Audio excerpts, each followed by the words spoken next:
Hey, c'est la Ligue des Cinévores. Je m'appelle Mathieu, je suis avec mon co-animateur Max. Comment vas-tu, Max, cette semaine? Ça va bien depuis que mon rhume est parti. Mais ça Ah va oui, bien, là. t'avais une grippe d'homme? Le vrai grippe d'homme. J'ai failli mourir. J'ai laissé mon foie de côté. Et il a fallu que j'appelle l'urgence 6 fois. Mais c'est correct, je survivrai. Un vrai homme. Un vrai, le vrai. Ah, comme Tu il sais, s'en fait plus. je me taille la barbe avec une hache et une scie sauteuse de temps en temps. Ah, ça, c'est un homme vrai, comme on n'en voit plus. Un vrai. Ah, et vu que tu me le demandes, comme d'habitude, Ouais, Mathieu, comment tu vas aujourd'hui? Bon? très spontané, je t'apprécie beaucoup, Max. Ah, ouais. Ben, je vais très bien, un peu fatigué, comme toujours. Le travail me fatigue, beaucoup de choses en perspective. Je m'en vais en appartement, comme je t'ai dit. Ben, faudrait que t'arrêtes la kétamine. Ça aiderait aussi. C'est quoi, ça, la kétamine? Tu sais pas c'est quoi? Non? C'est de la drogue de cheval. Tu te mets ça dans le nez, t'as comme les sensations d'être sous, mais c'est pour coucher un cheval, pour te donner une idée. Ça va être fort comme produit. C'est. En tout cas, on dérapera pas. T'as de drôles de connaissances, Max. Ouais. J'ai des inquiétudes. J'ai toujours été jeune, hein. J'ai des inquiétudes. Bref, cette semaine, on critique le dernier film de James Bond à ce jour, le film Spectre. Ouais. Mais d'abord, on va parler de Brad Pitt. On va parler de super-héros encore. Et évidemment, on peut pas Ben s'en là, cette empêcher. semaine, c'est une grosse semaine de super-héros, Ben on va oui. se le dire. Hein. On va revenir en quelques instants là-dessus. Et on va parler du contenu Netflix. Parce que Netflix continue à grossir semaine après semaine, mois après mois, son contenu original et varié. J'ai l'impression qu'on se répète. Hein. Vraiment. Mais on n'y peut rien, c'est ça qui sort. Donc on en parle. Fait que sans plus attendre, on va avec les chroniques. Les chroniques.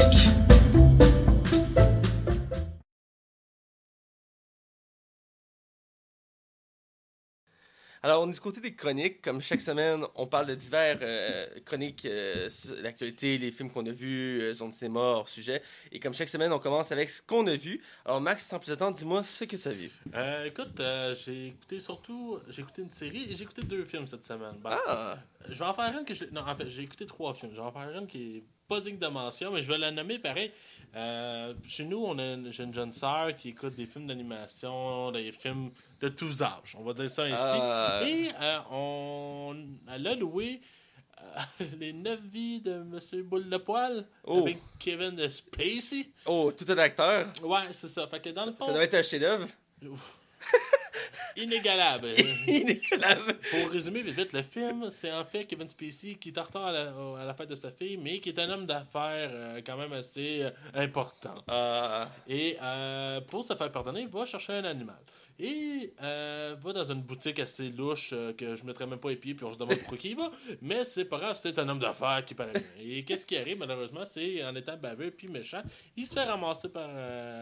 Il y a un accident, en fait, c'est le mieux pour dire. Ah. Pas trop spoiler quand même, hein? Un grand film comme ça. Et dans le fond, se ramasse dans la vie de Monsieur Boule de Poil. Il devient un chat. Écoute, j'ai jamais autant détesté un miaulement de chat, là. Il miaule tout le long, là. On dit, ouais, mais c'est un film de chat. Oui, je sais. Mais c'est original, d'habitude, ils font des films sur des chiens. Ah, écoute, pour vrai, c'est épouvantable. Écoutez pas ça, c'est dégueulasse. Ah. Écoute, tu me demandes une étoile tout de suite, là? 1 sur 5. Bon, Oh ok, shit. on part- Surtout Kevin Spacey, là. Ouais, en parlant de Kevin Spacey, on va passer à un autre acteur de calibre. Ouais. J'ai écouté Next de Nicolas Cage. Oh! Ouais, Le Nicolas Cage. ouais, j'écoutais. Lui qui fait succès par succès en ce moment, là. J'ai déjà aimé Nicolas Cage. Moi aussi, je l'ai déjà aimé. Là, ces derniers temps, ouais. Hein. À un moment donné, il sortait des films au cinéma. Je me disais, voyons voir qu'il a accepté de faire des films de même. Je me rappelle, il y avait un film qui était comme un démon, là, où il se battait contre Lucifer, aussi, avec un char de feu. Il y avait l'ancienne femme de Johnny Depp là-dedans, là, Amber Heard, là, qui fait la femme d'Aquaman. Là. Ah, ok, ouais. En tout cas, c'était vraiment mauvais. Mais en tout cas, j'ai écouté Next, qui Ah. est un film, dans le fond, que lui, il est capable de prédire 2 minutes à l'avance. Ouais. C'est ça la prémisse du film. Pour Ouais, vrai, c'est- c'est vraiment rien que ça. C'est une des fois, tu m'avais fait mention que Peter Fogg jouait dans un film. Il est juste là au début. Je pense qu'il est mort pendant le tournage, même, je pense. Ben, Je parle à travers mon chapeau. Non, c'est un de ses derniers films, mais c'est pas son dernier. Est-ce que je sais? Mais c'est un de ses derniers. Il était très vieux dans le film, on le voit, là. Ouais, puis écoute, il est pas là longtemps. Là. Il Ah. reste 5 minutes, puis on le voit plus. Là. Oui. C'est très correct, là. Écoute, j'ai aimé ça, j'avais aimé ça à l'époque. Mais, hey, Nicolas Cage là-dedans, ses cheveux sont laids que le corps, là. C'est épouvantable. Mais je dirais que ses coupes de cheveux, je savais été sa force. Non, c'est ça. Écoute, il a les cheveux longs, mais ça il va vraiment pas bien. On dirait que c'est pas proportionnel avec sa tête. Ben, c'était correct, puis les effets spéciaux ont vieilli en creux. Mais je me dis qu'on laisse une chance, le film est quand même 12-13 ans maintenant. Ça fait quand même un bout. Mais je trouve que, ça, comme je t'avais déjà dit, c'est un de ses derniers films que j'ai trouvé bon de lui. Là. Ouais, c'était avant qu'il dérape. Là. Ouais, c'est ça. Parce qu'en ce moment, il sort encore un film aux 6 mois. Là. Ouais, ben directement en DVD. Là. On appelle ça des téléfilms, genre. Genre. Ouais, il va pas bien. Sinon, j'ai écouté The Brother Dempsey. Ah. Tu connais-tu Sacha Baron Cohen? Oui. C'est lui qui a fait Borat, Bruno Ben oui. et Le ouais, dictateur. le dictateur que j'aime beaucoup. Là. Il jouait aussi le concurrent dans la balade de Bobby. Tu sais, avec Oui, Will Ferrell, c'était lui La le balade de méchant. Ricky Bobby. Oui, de Ricky Bobby. C'était le méchant, mais pas vraiment méchant. Ouais, ouais, Perrier, là, il y a l'auto Perrier. Ouais. Écoute, le film, je l'avais jamais vu, puis le film s'est fait ramasser, puis je me suis dit, bon, pas vraiment l'écouter pareil. Mais pour vrai, là, j'ai ri, là. Ah ouais. Ah, des fois, je broyais. C'est tellement épais comme film. J'ai tellement aimé ça. Écoute, j'ai ri en masse. C'est drôle comment ton jugement est vraiment contradictoire. Ah, ben écoute, hein, les goûts sont dans la nature. Ben oui. Mais écoute, pas des jokes de caca. Écoute, juste pour te donner une idée comment que le film se passe, c'est qu'il s'en va dans une conférence sur le fait qu'il y a un enfant qui a le sida. OK? Puis l'enfant se fait tirer, puis il y en a un, il y a Daniel Radcliffe. Quoi? En se faisant tirer dessus, le petit, il y a du sang qui envoie dans la gueule de Daniel Radcliffe, fait que Daniel Radcliffe se ramasse le sida. Puis l'autre, il shoot. Hey, ça a pris 8 films à Voldemort et tu es capable d'y toucher. Tu donnes le sida à l'espace d'une heure. Oh mon dieu. J'ai tellement ri, là. Juste avec ça, tu m'as convaincu de le Faut voir. t'écoutes ça, c'est tout, c'est tellement drôle. Oh my god, c'est de me convaincre. Là. Ah, c'est drôle. Sinon, je vais embarquer sur la série que j'ai écoutée. Iron Fist. Iron Fist, oui. Écoute, Le on point le d'acier. critique la semaine prochaine. Oui. Je m'étendrai pas. Mais T'as pas eu des mots doux, hein? écoute, pour vrai, j'aimais ça au début. Je te jure, j'aimais ça au début. Quoi, un épisode? Non, les 3 premiers. Je suis capable de dire. Les 3 premiers, je les ai aimés, même si les 2 premiers auraient pu être un seul. Ouais. On s'entend, là? Ouais. Je vais regarder mes commentaires, mais j'imagine vous doutez où je m'en vais. Tin, Puis je vais m'expliquer, puis je pense que vous allez comprendre mes raisons. Ouais. Mais sinon, Mathieu, toi, qu'est-ce que tu as écouté cette semaine? Hey, j'aime ta spontanéité. Vraiment, t'as beaucoup travaillé On ça. dirait que je suis crédible. Hein? Ah, On dirait que je suis un acteur de 50 Shades of Grey. Ah. Yes, sir. Comme une planche de bois. Comme une plante. Parenthèse sur Iron Fist, pour ceux qui l'ont pas remarqué, j'ai publié un article sur notre page. Oui, J'ai fait une critique d'avance. On a parti ça des critiques écrites sur des séries qu'on écoute. Vu que Maximum a des goûts divers pour les séries TV, on essaie de faire des critiques comme ça pour qu'on puisse offrir, donner notre opinion sur des sujets qu'on n'a pas le temps de parler à notre émission, vu qu'on ne peut pas toujours parler des mêmes séries. Alors, donc, allez voir, c'est mon opinion. Comme ça, je ne m'étalerai pas parce que moi aussi, cette semaine, j'ai écouté Iron Fist. Je l'ai fini. Étant donné qu'on l'écoute, on va la critiquer la semaine prochaine. Ouais. Moi, j'ai fait un marathon. Je l'ai écouté dans la fête de semaine au complet qui est sortie. Ben, c'est rare, c'est pas un marathon. Hein. Ben, pour Netflix, c'est le problème des séries Netflix. Ils sont dangereuses pour ma santé parce qu'ils sortent tous les épisodes d'un coup. Fait que j'ai pas le choix d'être les écouter. C'est comme. Mais c'est drôle, hein? Riverdale recommence ce vendredi. Parce qu'ils ont fermé. Il n'y a pas eu d'épisode pendant 2 Ouais. semaines. Puis j'ai eu tellement cette série-là, mais j'ai tellement hâte de voir le prochain épisode. De la moraine, c'est beau à voir. C'est épouvantable comment que c'est mauvais, que c'est tellement loin de ce que c'est le contenu original, mais que je l'écoute pareil. C'est drôle parce que j'ai lu un article journal puis j'ai pensé à toi qui critiquait cette série-là. Et il disait qu'on était très loin du Écoute, comique originel. Écoute, tu sais, des fois, on chiale des fois qu'ils prennent trop de liberté dans Ouais. les films, tout ça. C'est complètement autre chose. C'est même. T'aurais changé les noms, ça aurait passé. C'est comme si, pour vrai, je sais pas comment l'expliquer, mais c'est comme si tu changeais vraiment une série du tout au tout, là. Ça marche pas. C'est comme un Iron Fist, il aurait son costume. Ah non, excuse, c'est vrai, il l'a pas. Ah, mais Ah, il a dit qu'il l'aurait pas avant une couple de saisons. Hein. Ah, puis ils ont shooté la pire excuse. Excuse-moi, là, je dérape, là, puis je vais te laisser parler. Absolument, c'est toi. Là, j'aime ça voir ta carrière monter. mais c'est ça qu'il a dit. Il a dit la pire affaire qu'on peut dire. Puis Henry Cavill avait fait la même affaire que Batman v Superman. Quand ils ont demandé qu'est-ce que vous pensez des critiques, il dit oh, on l'a pas fait pour les critiques, on l'a fait pour nos fans. Yeah, sure! Ouais, mais pour ça, c'est sûr, c'est la série qui était le plus critiquée. Mais pour le costume, tu remarqueras que tous les héros, à part Daredevil, ont pas leur costume dans la série. Luke Cage, j'en ai pas vraiment. Ben, il y a un look particulier qu'il va avoir dans Defender. On a vu des images dans cette série en tant que telle. Il y avait des couleurs, mais pas vraiment son look. Ben, Jessica Jones, elle a un costume, c'est vrai. Ouais. Mais je sais pas si à la fin. Ben, je connais vraiment pas le comic de Jessica Jones, mais elle porte tout le temps son costume. Ben, c'est un comic très obscur, on s'entend. Je suis un grand fan de Marvel, puis je te dirais que c'est relativement obscur. Et dans le fond, le comic classique de Jessica Jones, elle porte son costume avant l'histoire, puis après l'histoire qu'on voit dans la série, parce que c'est la série, c'est comme le plus gros Le l'élément. gros impact est arrivé déjà. Ouais, donc c'est ça, c'est le moment le plus important qu'il y a eu dans sa vie, c'est ce bout-là. Dans le fond, c'est son traumatisme. Mhm. Mais elle va reprendre plus tard son costume en tant que super-héroïne. Mais oui, comme j'ai dit, ça, c'est une question de costume. Puis je fais une parenthèse avec en écoutant Iron Fist, j'ai fait des recherches sur les personnages parce qu'il y a beaucoup de personnages que je ne connaissais pas. Et je vais faire une remarque que j'ai fait à l'émission. Comment savoir si un personnage est connu ou pas quand on écoute une série de super-héros ou un film? C'est très simple. Vous écrivez son nom sur Google. Et s'il n'y a pas de Wikipédia en français, c'est qu'il est peu connu. Mais écoute, même les acteurs hein, là-dedans sont peu connus. Lui qui fait Ward, qui est le frère, j'allais voir il a juste fait des épisodes de série. Un épisode, genre pas une saison, un épisode, c'est son premier grand rôle. Il y a beaucoup d'acteurs dans la série qui sont peu connus. Il y en a plusieurs qui sont quand même très connus, comme l'acteur principal. Ouais, la femme qui joue Roy. Joy. Joy, excuse-moi, elle est très belle. Ouais, très connue. Il y a le père aussi qui fait Faramir dans Seigneur des Anneaux. Je sais pas si tu l'avais reconnu. Non, j'avais pas reconnu. Mais sa face me disait de quoi? C'est Faramir dans Seigneur des Anneaux. T'es sérieux? Ouais. Ah. Ouais. Il s'ajoute un autre acteur de Seigneur des Anneaux dans l'univers de Marvel. Je sais pas si tu vas être d'accord, mais celui qui fait Word, justement, je trouve que c'est un des. Autant que cette série-là, il y a bien des choses à dire, je trouve qu'il est vraiment bon là-dedans. Oui, il est vraiment bon.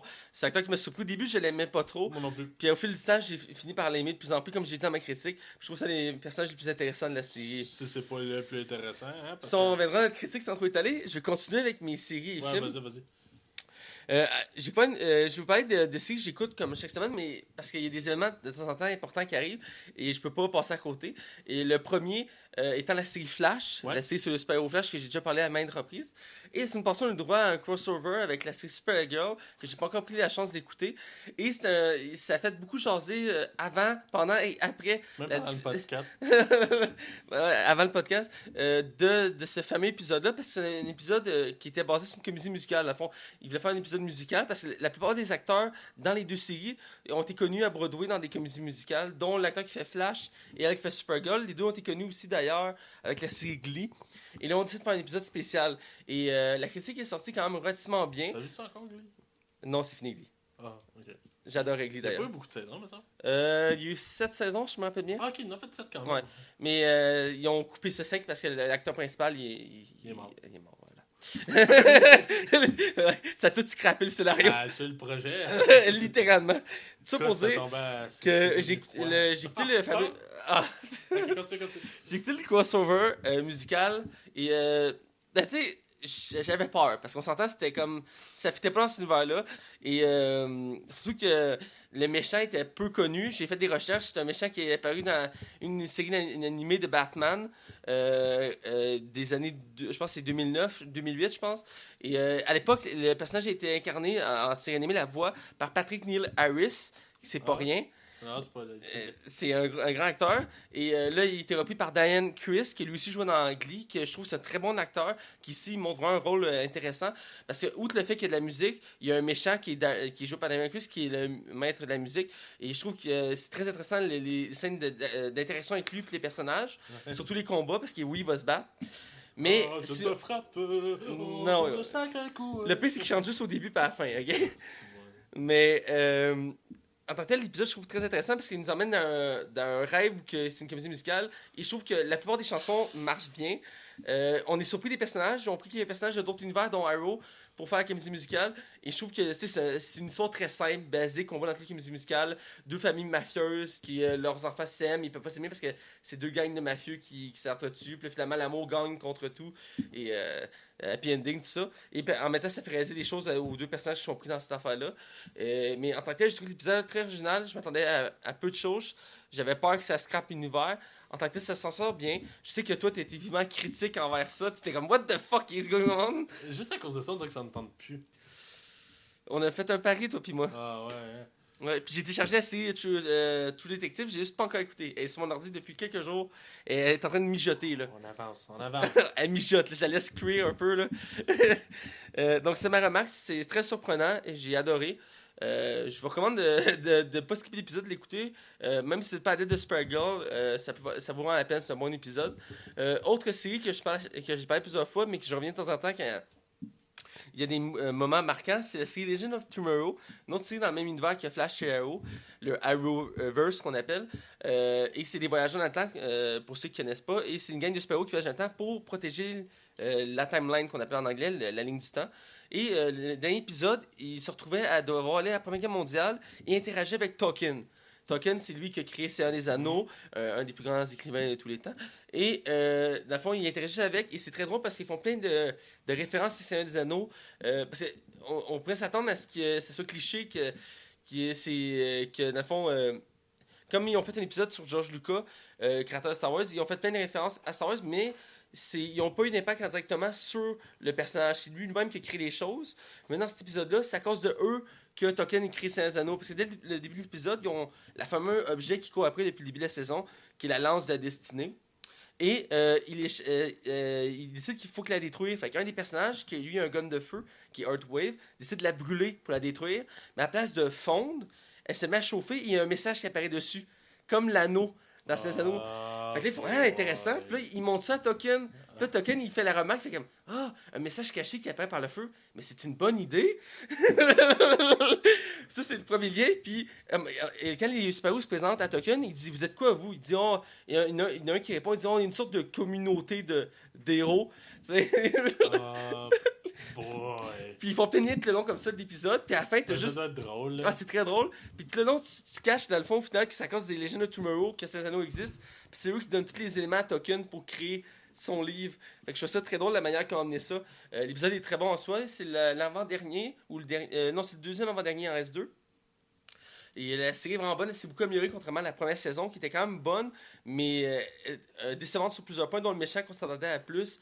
Finalement, c'était un peu une déception. Et là, ils sont attrapés beaucoup. Et vraiment, une très bonne. Je dirais en ce moment, dans les trois séries, ils sont très égales, mais les Legend of Tomorrow réussissent à se démarquer grandement.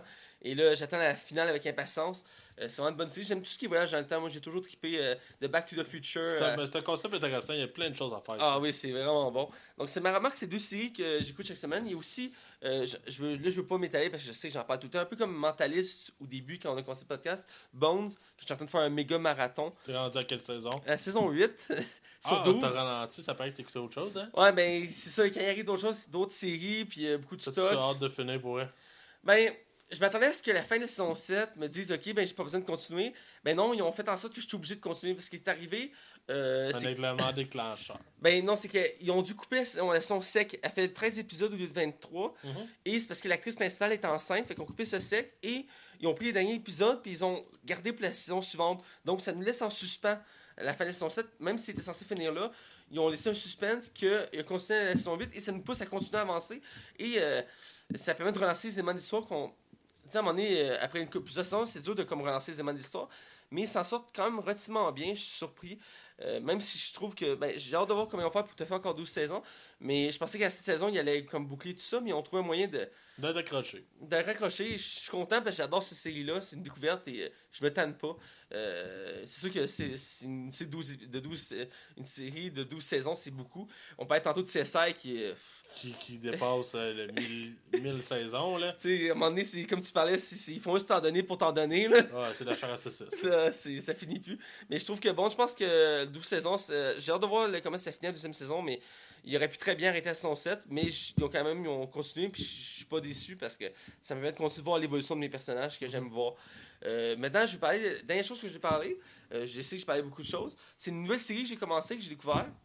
Que j'avais entendu parler depuis un certain temps et que j'étais pas encore décidé de l'écouter. Et là, j'avais le goût d'écouter un autre genre de série que j'étais pas habitué.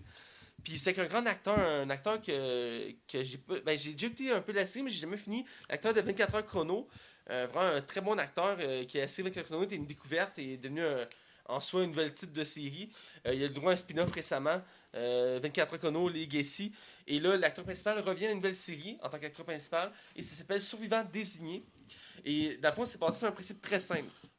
Aux États-Unis, quand le président fait un discours au Parlement, tous les membres du Parlement sont réunis au Parlement. Sénateurs, juges, tout ça sont réunis. Et au cas où qu'il arrive quelque chose, ils ont mis une règle depuis le 20e siècle, c'est qu'ils prennent un des membres du Parlement qui est pas trop important et ils le cachent dans un bunker pendant le discours. Fait que s'il arrive de quoi pendant le discours qu'il y a une explosion, que ça, le président se fait tuer, mais cette personne-là est désignée pour être le surveillant, désigné pour devenir président. Et là, la série est basée là-dessus. La série commence qu'on suit le personnage physique qui est Kurtman, qui s'appelle... c'est le responsable de l'urbanisation et de l'environnement. C'est vraiment une personne vraiment pas importante. Et il a une carrière vraiment basique, qui est pas très importante. Et là, il est dans le bunker en train d'écouter le discours du président. Et là, tout plante. Sec. Le premier épisode, c'est comme ça plante. Et là, il apprend rapidement qu'il y a un attentat. Le Capitole a explosé et il devient président. Rien de moins. Et là, il est comme, ben là, moi je suis comme en bas de la base, je suis en bas de la pyramide, là, je deviens en haut de la pyramide. Et là, s'il commence de même, là, on comprend pas qu'est-ce qui se passe, comment ça se fait que le Parlement a explosé. Là, suit en deux parties, on suit le nouveau président qui doit gérer le pays en crise. Il doit prouver sa valeur en tant que président parce que lui c'est une personne pas importante. Beaucoup de personnes croient qu'il est pas digne d'être président. Et là, il commence à avoir des mutineries dans le gouvernement. Et en parallèle, on suit l'enquête, savoir comment ça se fait que le Capitole le plus explosé quand les États-Unis, c'est le plus puissant au monde et le plus paranoïaque, tu sais. Ouais. Et la série s'en sort bien. J'ai commencé la série, 12 épisodes, si je me trompe pas, la première saison. Et je suis rendu à l'épisode 5. Et écoute, à chaque épisode, t'es comme, oh mon Dieu, je veux voir ce qui se passe, qu'est-ce qui se passe. Puis c'est vraiment bon comme concept. L'acteur, il est écœurant. C'est une série vraiment une découverte pour moi, j'adore. Ils ont pas commencé la deuxième saison. Je sais pas si on en va, mais la critique est vraiment bonne pour cette série-là. Écoute, c'était une découverte pour moi, puis j'écoute depuis... ça fait 2 jours que j'ai découvert, puis j'écoute juste ça en ce moment. Dès que j'ai le temps, j'écoute un épisode, c'est vraiment bon. Le concept est vraiment simple, mais c'est basé sur quelque chose qui n'est pas supposé arriver, mais vu que c'est arrivé, parce que c'est vraiment vrai, à chaque fois qu'il y a un discours, ils choisissent quelqu'un puis ils le mettent dans le bunker. Même dans la série, ils disent c'est pas supposé arriver, fait qu'on pensait pas que tu allais devenir président, là. Je veux dire, on t'a pris toi parce que t'es le moins important, là. Je veux dire, t'as aucune qualité qui fait en sorte que tu peux être président, mais vu que t'étais le surveillant désigné, ben, t'es président, là. Ouais. Fait que le concept, il est là, puis c'est vraiment bon. Je vous le recommande. Je le répète, mais c'est vraiment bon. Là, à moins que t'aies quelque chose à ajouter, on va être dans l'actualité. Non, j'ai rien à rajouter. Alors, on rentre dans l'actualité. Je te laisse commencer. Ok, ben écoute, on a quand même beaucoup de stock de super-héros cette semaine. Ça revient chaque semaine, hein. Ouais, mais là, cette semaine, c'est comme plus que depuis un bout. Écoute, au moins, ça me donne du stock à parler. On a du contenu. Dans le fond, cette semaine, je parle de Sony. Sony, actuellement, est en train de faire... De la merde. Non. Mais ils sont en train de préparer leur plan sur l'univers étendu de Spider-Man, qui ne sera pas consensuel avec les films. C'est important de le préciser. Oui, c'est important parce que ça, là, c'est un plan pour mêler le monde. Toi puis moi, on va le savoir. Ouais. Ma mère, elle le saura pas. C'est ça qui va arriver. En tout cas, fait que je vais commencer avec Venom. Venom, rapidement, ils ont annoncé que ce serait un film horreur / science-fiction / action. OK. Puis, il y a dans la bande-annonce du film Life. Je sais pas si tu sais c'est quoi. Ça vient de sortir, c'est la fin d'extraterrestres. Vie, ouais. Il y a un extrait d'une scène qui a été pris avec les mêmes figurants que la scène de Spider-Man 3. OK. Et cette scène-là, c'est quand il y a l'affaire... le symbiote. Le symbiote tombe sur la Terre. OK. Fait que là, il a commencé à avoir des rumeurs comme quoi ce film-là est le préquel de Spider-Man 3. Mais finalement, Sony a confirmé que c'était pas le cas. Mais j'aime ça, des théories de même. Moi, je trouve ça cool. Il y en a des belles, ouais. Sinon, c'est ça. Fait que dans le fond, on a su ça pour le film de Venom, mais c'est pas tout, mon ami. Hey! Sony a annoncé un film sur Black Cat et Silver Sable. Black Cat étant une des antagonistes de l'univers de Spider-Man. Ben, pour ceux qui ne savent pas vraiment c'est qui, c'est l'équivalent de Catwoman. Oui, c'est ça. C'est la Catwoman de Marvel. Littéralement. Ouais, littéralement. Qui fait partie du super... Qui est, enfin, une femme sexy qui agit comme un chat. Ben, elle a les mêmes capacités qu'on pourrait dire Catwoman. Ouais. Une histoire, je dirais, un peu plus complexe. Je la connais pas tant que ça. Moi non plus, à part pour le dessin animé à l'époque. J'avais beaucoup d'espoir parce que dans l'ancienne trilogie qui était commencée de Spider-Man, qui ont annulé finalement en donnant un personnage à une... Elle était censée être introduite. Elle était introduite dans le deuxième film. Elle était jouée par Felicity Jones. Ouais. Donc, c'était quand même une actrice qui était en montée, qui était très intéressante pour ce rôle-là. L'actrice de Rogue One, ouais, ça, c'est en passant. Et là, finalement, ils ont mis ça de côté. Mais l'actrice a toujours dit qu'elle aimerait ça faire ce rôle-là. Donc, c'est pas impossible que finalement, elle le refait. Qu'elle le fasse, ouais. Et que Rogue One n'aura pas de suite. Ouais, c'est. Ouais, et ça, on en parlera. Et l'autre personnage qui est, dans le fond, jumelé avec ce personnage-là, que je connaissais pas vraiment, mais Moi non que plus. dans les histoires sont très jumelés, ces deux-là. Je peux pas en parler parce que c'est un peu plus obscur comme personnage, mais c'est pareil, ils ont beaucoup d'aventures ensemble. Je suis surpris du choix de faire un film sur eux. J'aurais peut-être vu plus une série. Euh, Sony veulent rentabiliser leur achat de Spider-Man. Fait que, oui, ils vont faire de l'argent avec le nouveau Spider-Man, mais ils en feront. Je sais pas comment. On sait pas comment ils vont diviser l'argent là, pour le film de Homecoming. ouais. Mais justement, parlant de Homecoming, Ah! on peut parler de Spider-Man, justement, que la nouvelle bande-annonce est sortie là, aujourd'hui même. Écoute, toi, tu vas d'un. Ouais, moi je saute ça. Écoute, d'un, on voit mieux le vautour. Le vautour, joué Qui- par Michael Keaton. Ouais, qui est l'excellent Michael Keaton, parce que je suis très content de le voir là-dedans. Je trouve qu'il fit sérieusement. Moi, je trouve l'ironie parce qu'il a fait le film Birdman, puis là, il Ouais. fait le vautour. Ouais, je pense qu'il s'est en acceptant. Parce qu'il avait refusé au départ. Hein? Ouais. On peut voir que Iron Man va être introduit vraiment plus que juste de passage. Là. Ouais. Il va être un personnage à part entière dans le film. Je pense que Robert Downey Jr., à défaut de ne pas faire Iron Man 4, va enchaîner des films comme ça, je Ben, pense. il y en a qui disent que le nouveau Spider-Man, c'est plus ou moins un Iron Man 4. Selon la dernière annonce, on a l'impression que même c'est ça. Civil War, ça l'est. Ben, c'est parce que. Non, Civil War, c'est Captain America 3. C'est Captain America 3 Civil War. tu sais. Ouais, non, c'est juste... Spider-Man, c'est parce que l'élément, c'est que je sais pas si tu as lu l'article qui parlait du méchant, le vautour. Ils disent que le vautour existe à cause de Tony Stark. Parce Ok. que le vautour, c'est un scientifique qui avait une compagnie qui s'occupait des sinistres, qui réparait après sinistre. Et là, Tony Stark a ouvert sa propre compagnie après sinistre. qui a Et tué... qui a tué sa compagnie, fait que ça l'a mis en crise, fait qu'il est devenu evil. Ah, Puis là, il s'est trouvé un alter ego qui est le vautour, puis il a décidé de commencer à détruire tout ce qui appartient à Stark. Et là, Spider-Man va s'en mêler. Mais en tant que tel, c'est parce qu'il a scrappé sa vie. en tant que tel, c'est plus comme la faute de Iron Man, donc c'est un film sur Iron Man. Ok, ben je suis curieux. En tout cas, ça a l'air... Pour vrai, ça a l'air bien. Mais la balance, ça a l'air malade. Surtout la scène qu'on voit qui tient un bateau en deux. Ouais, il y a comme un gadget sur le signe de son Spider-Man, Ouais. qui est comme une mini mouche araignée. Là. En tout cas, ça a l'air... En tout cas, pour moi, ça a l'air cool. Ah, ça a vraiment l'air cool. On voit aussi, je sais pas si tu as remarqué, brièvement, on voit Captain America. Oui, en caméo dans un écran Ouais. pour entraîner les jeunes. Là. Montrer les jeunes. J'aime ça, j'aime l'idée. J'avais aimé le. Sinon, je vais passer à l'autre bande-annonce. C'est vrai que t'attendais avec impatience. Ben, pour vrai, j'étais curieux. Et je suis encore moins convaincu depuis que je l'ai vu. Oh my god. Ok, Justice League, la bande-annonce est en fait sortie. On peut dire qu'il y en a eu une première, mais qui montrait vaguement quelque chose. Là, la deuxième, on a une idée globale du film. Je vais te laisser commencer. T'en as pensé quoi, toi? Ben, tu sais, avec l'univers d'ici, il faut s'attendre à tout et n'importe quoi maintenant. Très n'importe quoi, oui. J'observe comme tout le monde est observateur. Et j'ai regardé la bande-annonce plus qu'une fois pour bien voir tous les éléments. Ouais, parce je l'ai écouté pour vrai 3-4 fois, moi. Moi aussi, parce que ce genre de bande-annonce-là, il y a beaucoup d'éléments qu'il faut prendre le temps de regarder. Mhm. Et j'étais surpris pour certaines choses. Je dois dire que même si la bande-annonce montre beaucoup plus de choses, il reste encore beaucoup de sombre, de côté de choses qu'on sait pas. Et j'ai de la misère à situer un peu l'histoire, tout ça. Mais ça a l'air intéressant. Il y en a beaucoup qui ont chialé sur l'aspect des personnages, Cyborg, Flash, leur costume, tout ça. Ben, Cyborg, là, il a l'air vraiment fake, son costume, là. Ben, il est fait complètement CGI. Ouais, pis ça paraît... Non? Ben, j'ai l'impression que ça va sûrement être meilleur en film qu'en bande-annonce, parce que les effets sont mieux rendus dans les films. Flash, moi je le trouve correct, même si... Tu sais, ils ont voulu faire un costume qui se démarque de la série, que la série c'est un costume en tissu. Ouais. Là, ils ont fait comme une armure.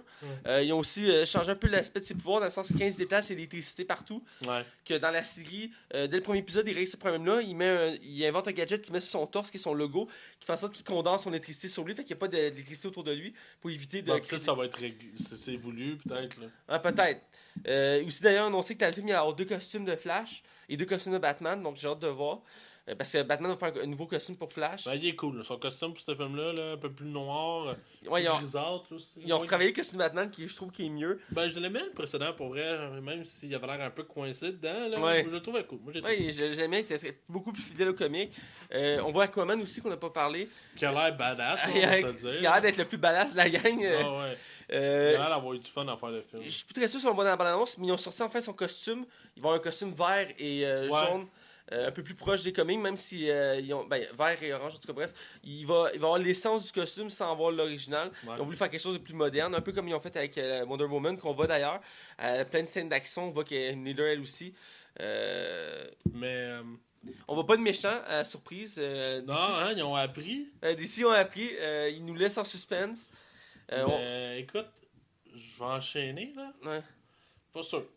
Puis Puis je vais t'expliquer pourquoi. Je regardais la bande-annonce, puis j'étais déjà saturé des effets spéciaux.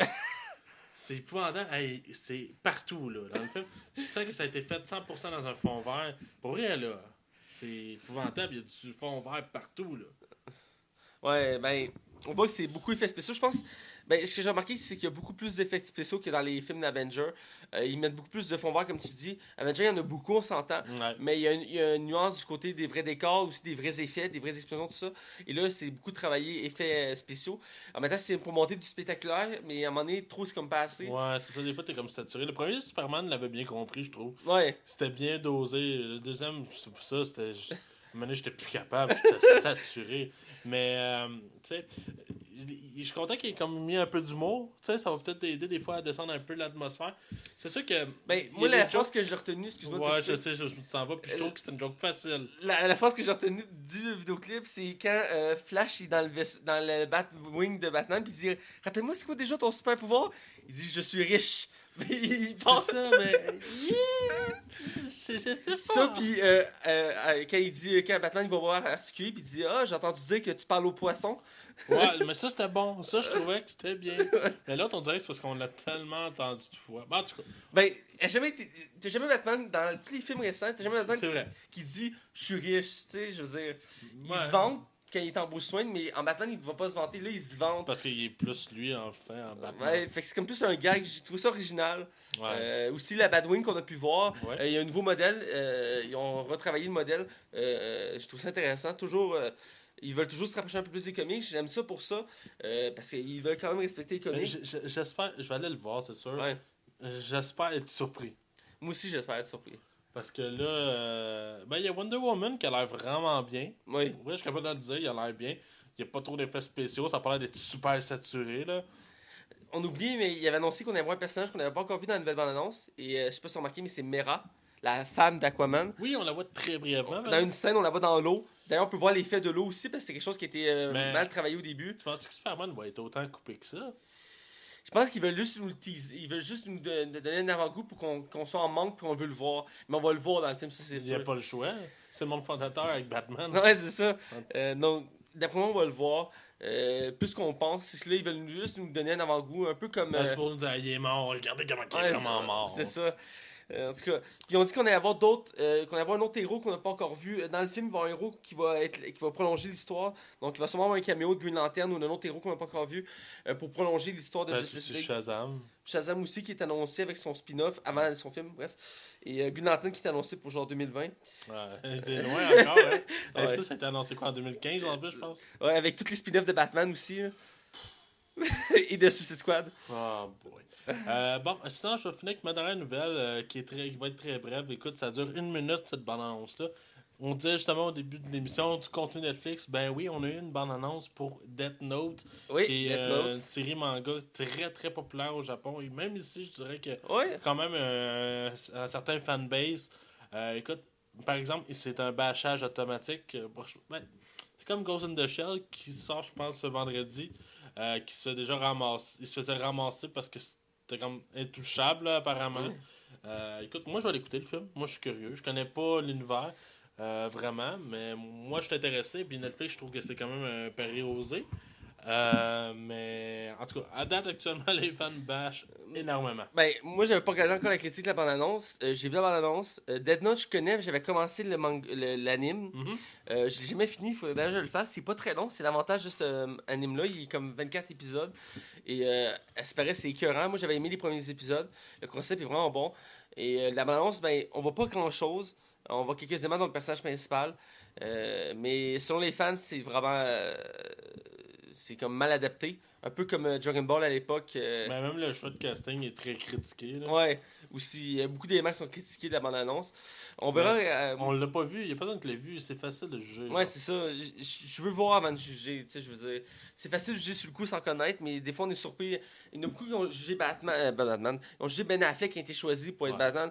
Tout le monde le bâchait de partout. Heath Ledger pour le Joker. Ouais, Heath Ledger était. Hey, il s'est fait ramasser. Oh, c'est le film de Brokeback Mountain. Attends une minute, le gars il s'est acté. Ouais. Tu sais, il était nominé aux Oscars pour ce film-là aussi. Écoute, attends Ouais. là. Non, le jugement est facile, mais après, c'est voir la qualité. Donc, un peu comme Iron Fist, les gens l'ont critiqué rapidement, mais... Avec raison, là, mais... Moi, j'étais surpris, je pensais que ça allait être pire que ce que je croyais. Mais j'étais agréablement surpris. Mais sinon, toi, c'est quoi tes sexualités cette semaine?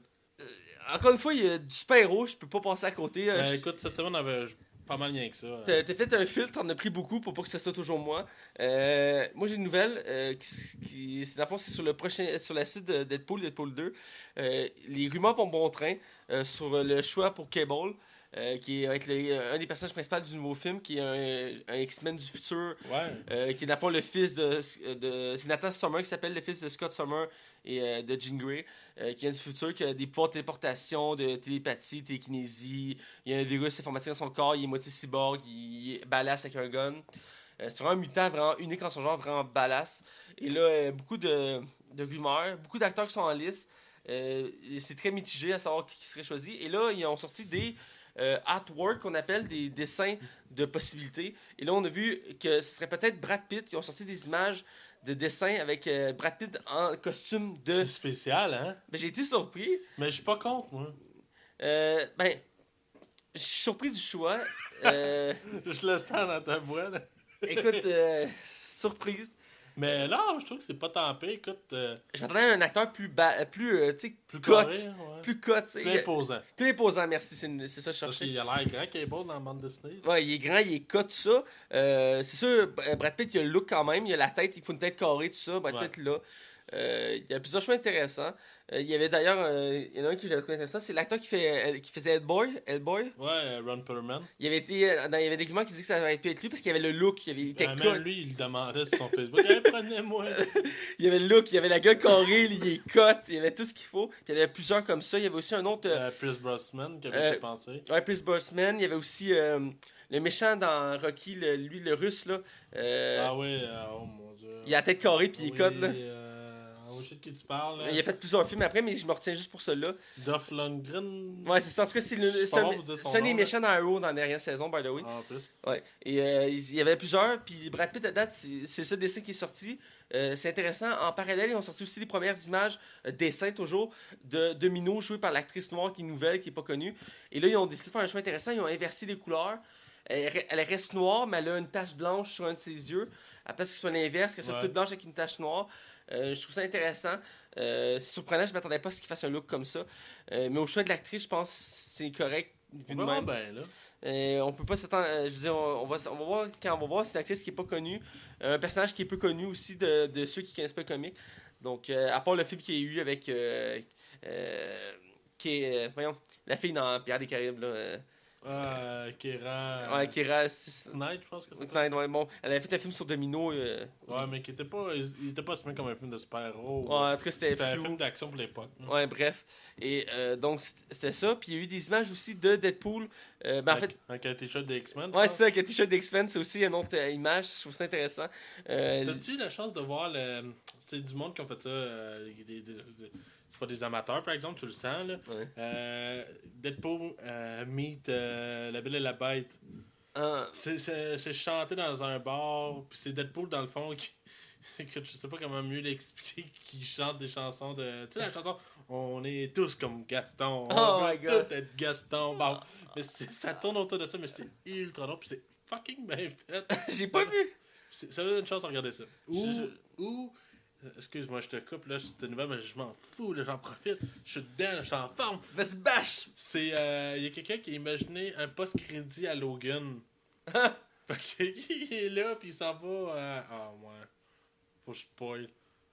Bon, ben écoutez, tapez-le sur YouTube, puis vous allez comprendre. C'est super drôle pour elle. Ok, c'est bon de pas spoiler. Je vais continuer parce que ça avance. Hein? Ouais, un peu ça. Ma prochaine nouvelle, c'est sur le reboot de Tomb Raider, basé sur le jeu. Le reboot se base sur la nouvelle saga qui a commencé Tomb Raider, qui ont refait le personnage plus moderne, plus réaliste. Plus actuel. Là. Plus actuel, c'est ça. Et avec comme actrice principale Alicia Vikander. Pour ceux qui ne la connaissent pas, elle a joué dans le dernier Jason Bourne. Ouais. Et elle fait de plus en plus de rôles importants. C'est une actrice qui est vraiment de plus en plus appréciée au cinéma. Et elle est jolie. Oui, elle est très jolie. Elle est très jolie. Et là, ils ont sorti les premières images de elle en costume de Tomb Raider. Et je trouve qu'elle vraiment, elle ressemble beaucoup au nouveau personnage de Tomb Raider des jeux. Ouais, plus que la précédente, là, qui était comme. Je parle pas d'Angela Jolie, mais le personnage, comment qui était pensé, là. Mais oui, non, c'est vrai. Puis elle joue dans Ex Machina, c'est ça, je savais. Ah, c'est ça. Elle joue aussi un des films plus mindfuck que j'ai entendu parler, de Danish Girl. Ouais, avec un travesti qui se déguise une fois, puis finalement il réalise comme ça. Là. Ouais. Bon. Bref, ça pour dire que c'est une actrice qui est très en vogue.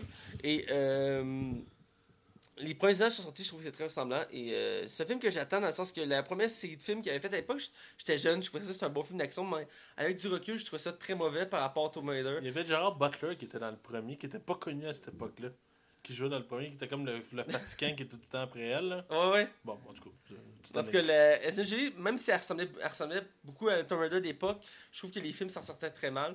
Et là, on a une chance de redonner les heures de gloire à un personnage qui est mythique, parce que ça fait très longtemps qu'il existe. Et j'ai bon espoir pour ce personnage-là. Donc, j'ai hâte de voir la suite. Les premiers images de elle me donnent une bonne impression parce qu'ils l'ont gardé très fidèle. Pour sauter une autre nouvelle qui a un lien, même si tu le savais pas, Netflix a annoncé qu'elle allait faire une série sur Assassin's Creed. Et là, tu vas me dire, mais c'est quoi le lien que j'ai à faire avec ça? C'est que l'actrice Alicia Vikander, c'est la copine de l'acteur qui faisait le personnage principal dans le film. Michael Fassbender? Ouais, sa copine. C'est sa femme? C'est sa femme, ouais. Ah, je savais pas. Ouais, c'est exactement ça. C'est son couple. Et c'est le lien que je vais faire. Donc, ma nouvelle, c'est que Netflix a annoncé qu'il va faire une série sur Assassin's Creed. Ouais, c'est officiel. Là. Là, c'est officiel. Il n'y a rien d'autre qui est sorti. Tout ce qu'ils disent, c'est qu'ils veulent se servir d'une nouvelle Assassin's Creed pour faire une série. Il n'y a pas de date, pas rien. Et écoute, je suis enthousiaste parce que Assassin's Creed, c'est une de mes séries préférées. J'ai joué à tous les Assassin's Creed, sauf les 2 derniers. Malheureusement, parce que mon ordi n'était plus capable de les runner. Puis de toute façon, ils sont très en dessous. Là. Ouais, ben, ils ont beaucoup perdu en valeur. Je me suis arrêté à celui qui était... Black Flag? Après Black Flag, ils en ont fait un entre... Unity. Avant Unity, Rogue. Ouais, voilà. Merci. Il est sorti le même jour que...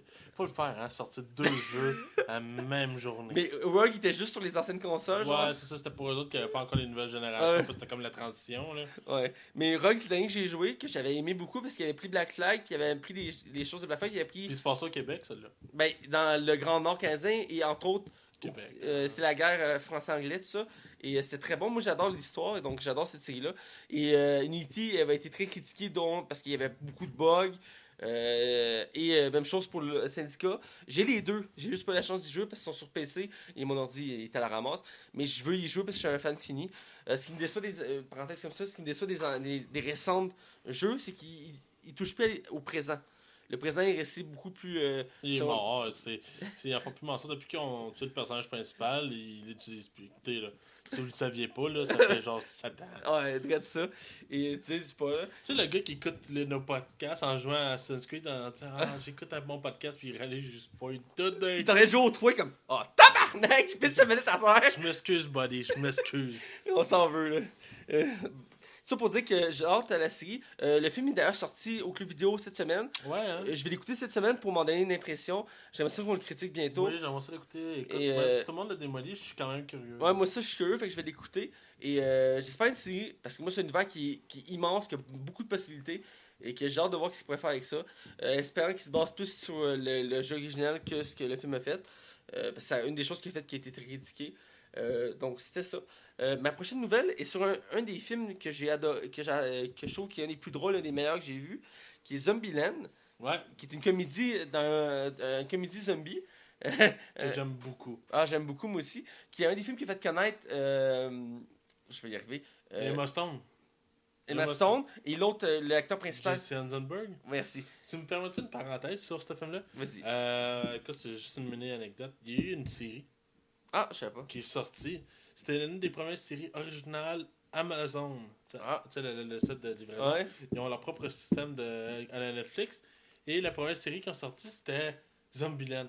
Ça a été un flop monumental. C'était super. C'était comme. L'humour était rendu absurde à la place. Puis c'était vraiment mal fait, là. Écoute, c'est mort. Je vais dire Manu, puis après je vais faire une parenthèse. J'ai fini moi. Ma nouvelle, c'est que le casting du premier film va être dans le deuxième. Il avait été dit à la base qu'on allait suivre des nouveaux personnages dans le deuxième film. Mais là, il est annoncé qu'on va voir les personnages du premier dans le deuxième. Même si le deuxième, il va y avoir des nouveaux personnages principaux. Donc je suis content pour ça parce que c'est une équipe qui marchait. Surtout que le projet, ça fait longtemps qu'il est à la ramasse. Je suis content que ça avance, là. Ben, moi aussi, je suis content parce que je l'attendais avec impatience. Ça fait longtemps qu'il en parle. Il avait sorti un poster, je pense que c'est cet été. Ça fait des années qu'il en parle. Ils ont annoncé qu'il allait y avoir probablement un teaser bientôt. C'est un projet que j'ai hâte parce que le premier, je l'ai écouté plusieurs fois et je l'ai trouvé tellement drôle. Je l'écoute à chaque année au moins une fois. Les acteurs principaux, on en a nommé deux, mais il y a aussi l'autre, lui qui fait le mentor. Woody Harrelson. Ouais, oui, lui, là, il est tellement drôle dans ce film-là. Et il y a une présence de Bill Murray aussi que j'ai trouvé très drôle. Qui est très mentionnable. Écoute, il est tellement drôle là-dedans. C'est à voir. Je pense que je vais l'écouter bientôt. Ça fait longtemps que je ne l'ai pas vu. Et ma parenthèse, c'est que parlant de séries spin-off à films, ils en font souvent de plus en plus. Et la dernière en date, qui ont sorti récemment, c'est en fait une série sur. C'est une série préquelle à la série Taken. Enlèvement français avec Liam Neeson. Là. Hein, pour vrai? Tu sais, ils ont fait 3 films. Ouais, mais est-ce que c'est. Ils ont fait une série qui se passe avant, qui explique l'histoire du personnage principal, comment il est devenu un expert de combat puis tout ça. Ok. Pas genre avant qu'il se fasse kidnapper sa fille. Là. Ben, ça se passe avant les Ouais, films. ok. C'est une préquelle qui raconte l'histoire de quand, Avec un autre acteur, je me ouais, quand il était jeune, puis comment il a fait sa formation, puis tout ça. Hey, ça, là, cette franchise-là, ça aurait jamais dû évoluer plus qu'un film. Tu savais que le premier film, Taken 1, c'est un film français. Ouais. Puis après, les droits étaient rachetés par un studio C'est un américain. réalisateur français, Luc Besson, qui l'a fait. Ouais. Puis les droits étaient rachetés par un studio américain, mais ça a pogné. Et les autres, après, ont toujours été produits co-français, anglais, américains, mais c'est rendu américain qui s'en occupait. Ils ont tous été ultra rentables. Genre. Parce que les films de même, souvent, rapportent 50, 60 millions. Le premier avait rapporté comme 350. Ils ont fait Chris, on tient de quoi, là? Pourtant, le premier est vraiment bon. Hein, sérieux, Ouais. c'est vraiment un bon film. Mais le 2, 3. Le 2 était correct. Le 3, Ils ont étiré la sauce. Et là, tu me dis qu'ils ont fait une préquelle. Ouais. Ce personnage-là ne méritait pas autant. Je suis tombé là-dessus, j'étais comme, est-ce que je l'écoute ou pas? Puis là, j'ai pensé. Ça doit déjà être cancellé. Puis là, j'ai dit, je vais attendre avant d'écouter. Je vais attendre de voir s'il va être cancellé. Ça joue actuellement, là? Ben, ça joue à chaque semaine, je pense qu'ils sont rendus à 4 ou 5 épisodes. Là. À quel poste? Je me sais plus par cœur, mais c'est un poste que je connaissais pas. Ok. Mais j'ai vu ça, puis il y a le poster, puis t'as un acteur, puis il ressemble à Liam Neeson, mais genre plus jeune, avec un fusil, puis genre un fond gris, genre. C'est Ok. vraiment troublant. Là, quand je suis tombé là-dessus, j'étais pas sûr que c'était vraiment ça. Puis ça m'a troublé, là. Pour ceux qui comprennent pas ce qui se passe, j'ai googlé la série, là. Ouais. Ben oui, toi, Colis. Ouais, c'est ça. C'est le poster. Il est là, le poster. Ben voyons donc. Ouais, remonte un peu, remonte. Ouais, c'est parce que là, c'est des bugs. là. Ouais, c'est ça le poster. Ben voyons. Ouais, ça se passe avant. Ouais. Ok. C'est la nouvelle troublante du Crime, moment. c'est quoi le film? Le 3 est sorti quoi, il y a 1 an et demi? Ouais. C'est bon, ils l'ont fait vite. Ben, espérer la franchise, à part le troisième qui était mitigé, c'était full bien reçu, c'était très rentable. Donc, ils se sont dit, on va exploiter le filon, on va faire une série là-dessus. Mais c'est la mode, hein. Ces temps-ci, ils font beaucoup de séries sur des franchises. Ouais. Une qui marche très bien, c'est Arme Fatale, que j'ai adoré, Ouais. que je recommande. Ils ont essayé aussi Heure Limite, Qui était un flop, là. qui était un flop. Puis ils en font plein comme ça, puis ça continue. Puis c'est comme on est devenu une mode, ils ont fait aussi Sans Limite, que j'ai trouvé la saison super bonne. Ouais, c'était cancellé, mais le monde avait aimé ça. J'avais beaucoup aimé, puis la première saison, je l'ai trouvée super bonne, mais finalement, ils l'ont cancellé, puis le film en tant que tel était écœurant. Et Ouais. c'est devenu une mode de prendre une franchise ou un film qui est bon, puis d'en faire une série pour étirer la sauce, mais aussi pour les fans, puis je trouve ça vraiment bon. Puis ma dernière chose que je veux dire, c'est une mention honorable. En fait, il y a 2 acteurs qui sont morts en 2 jours. Il y a Jenny Suto qui est morte aujourd'hui. Ouais, hier. Hier, excusez-moi. Et avant-hier, il y a. Là, excusez-moi, j'ai un blanc, sinon c'est Benoît quelque chose. C'est un autre acteur de 90 ans qui est mort lui aussi, très Je t'ai connu. pas vu passer. T'as-tu vu le film Camping Sauvage avec Guy Oui, Lepage? oui, c'est vrai. Ouais. Oui, je te replace. Ouais, bon, c'est le vieux qui s'occupe du. Comment il se prénomme déjà? C'est Benoît quelque chose, j'ai oublié son de famille. Bon, on est désolé, hein. Ouais, mais et puis Janine Tuto, ces deux-là sont morts un jour après l'autre, puis c'est 2 gros piliers du cinéma québécois. Du cinéma québécois, de la série québécoise. Ouais. Ils ont fait du théâtre longtemps. Puis on parle pas souvent du cinéma québécois, mais je trouvais que c'était important d'en parler. J'ai toujours aimé Madame Tuto. On vous aimait, Madame Tuto. Ouais. Mais moi, là, on parlait de ça au souper aujourd'hui, puis on se disait, quand moi je suis né, puis elle était déjà vieille. Ouais. Elle a toujours été vieille, puis mes parents disaient, ouais, moi aussi, je l'ai toujours connue vieille. C'était Madame. Elle a 95 ans, pareil. Ah oui. Hey, c'est une longue vie, là. C'est wow. Elle a eu beaucoup de récompenses. Elle était chevalière. Ouais, parce qu'elle venait de la France. Ouais, la France, il a donné une médaille, elle était rendue chevalière, pis ça. En tout cas, c'est quelque chose. Puis l'autre aussi, Benoît, excuse-moi, j'ai pas son nom de famille, je suis vraiment désolé. C'est un grand acteur que j'aimais beaucoup aussi, qui était très drôle. Et les deux sont éteints un à de l'autre, puis je trouve ça très dommage. Puis je voulais qu'on prenne un moment pour en parler. Et il faut pas oublier, c'est des piliers comme ça qui fait qu'on a un cinéma au Québec. C'est Benoît Girard. Benoît Girard, on voilà. voulait le mentionner quand même. Ouais. Qui a 85 ans, lui. Et, deux gros acteurs. On voulait en faire un Faut pas oublier qu'on a un cinéma ici. On n'en parle pas souvent à notre émission. Puis bientôt, on s'est promis de critiquer des films québécois. Et on va le faire parce que c'est important d'en parler. C'est notre cinéma. Oui, on est très proche du cinéma américain. On en mange, on nous en donne. Mais il faut pas oublier qu'on nous aussi on a un cinéma puis il faut le valoriser. Donc très bientôt, entre autres, on veut critiquer Bon Cop Backup, c'est en prévision bientôt. C'est déjà prévu, en fait, on attend que le deuxième arrive Ouais, pour le critiquer un peu avant. ouais pour comme mettre dans le bain. Donc c'était mes nouvelles. On va dans le hors-sujet. Si tu permets, j'ai un petit hors-sujet à faire. Ouais, vas-y.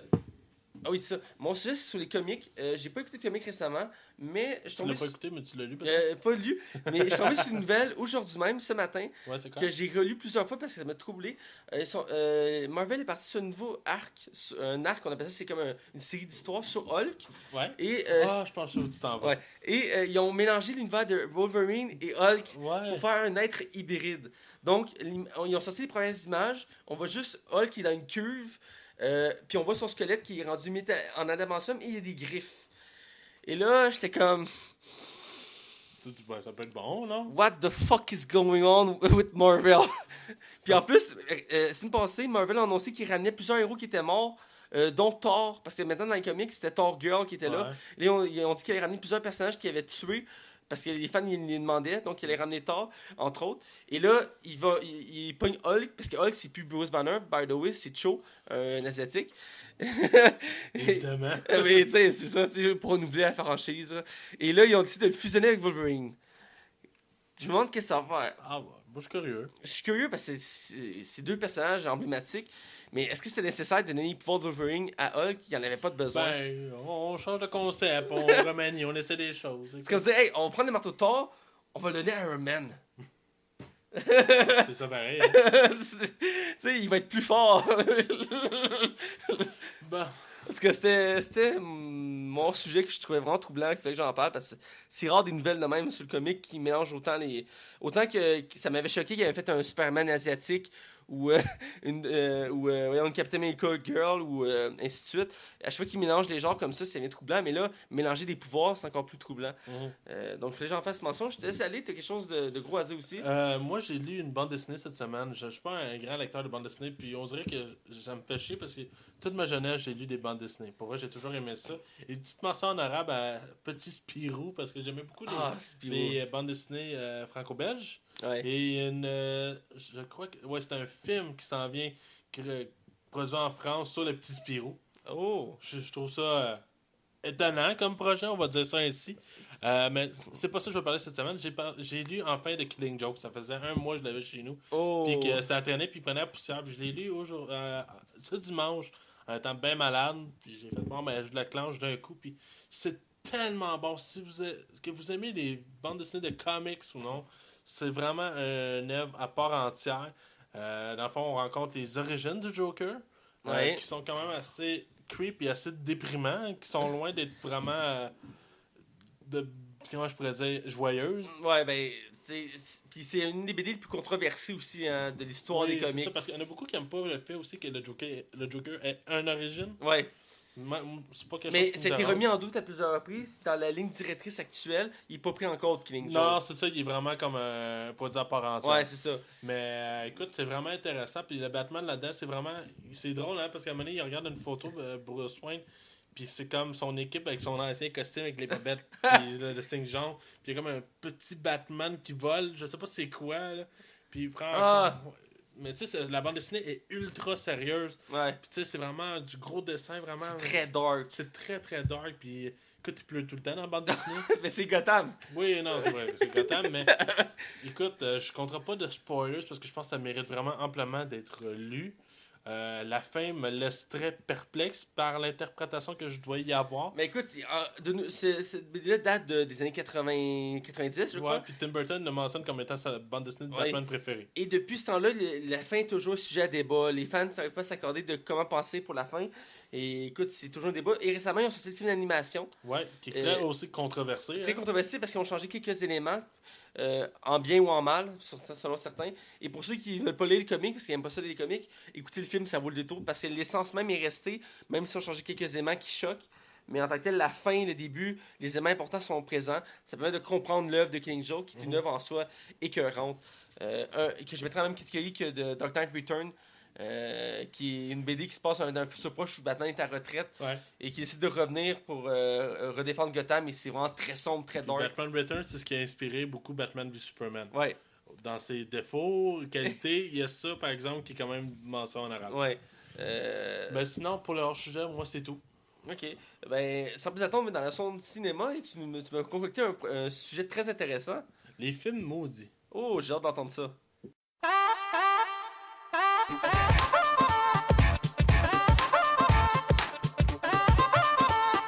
Bienvenue dans la zone cinéma.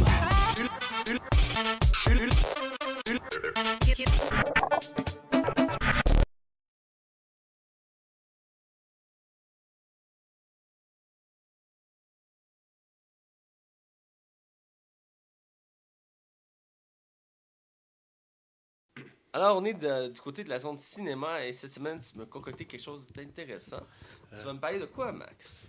Dans le fond, cette semaine, je vous parle de certains films qui sont considérés maudits. Je trouvais que c'était intéressant de parler de ça.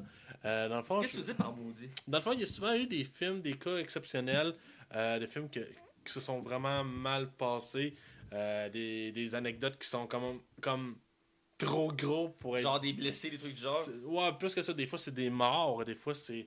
Écoute, déjà eu des films qui ont ramassé que...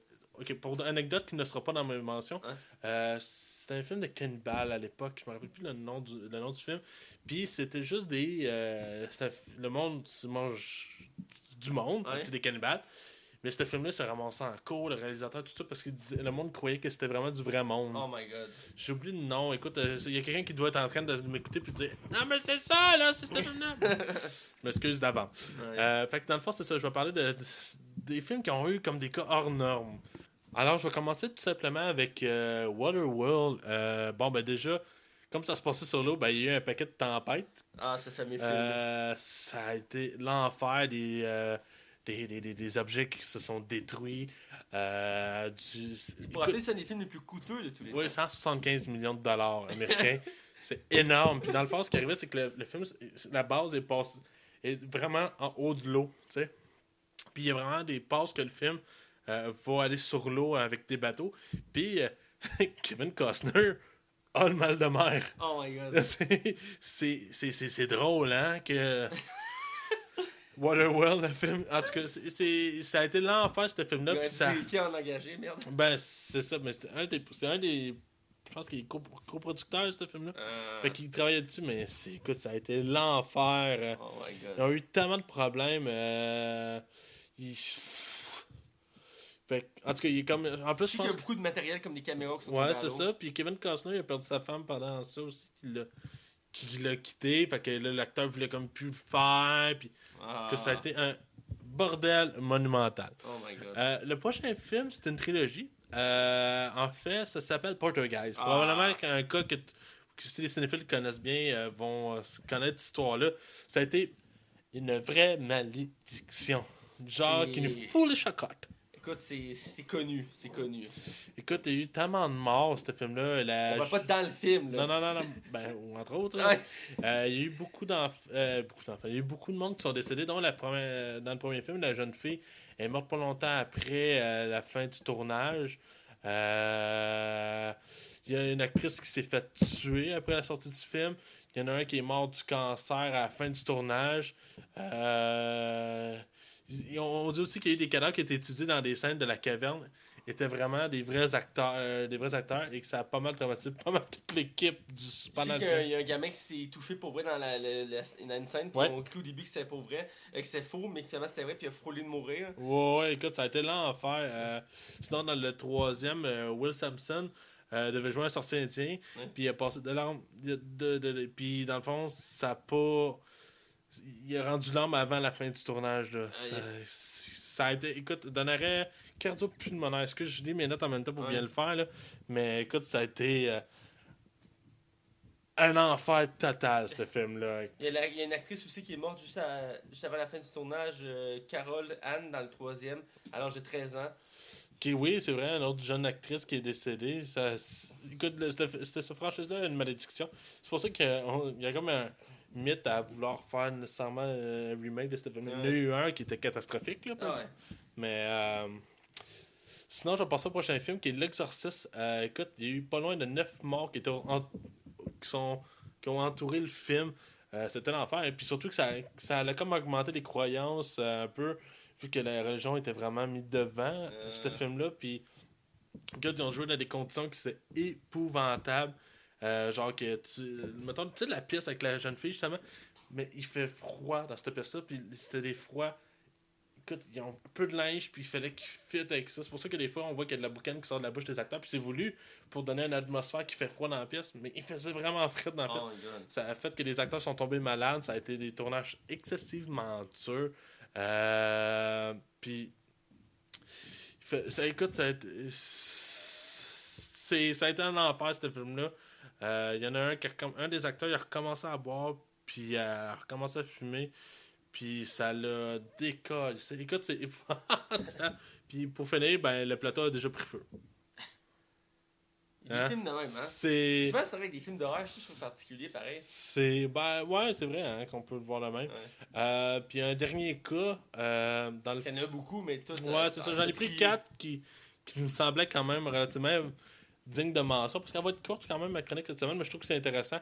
Mais celle-là, c'est vraiment lui qui m'épate le plus. Je sais pas si t'as déjà vu le film de Crow.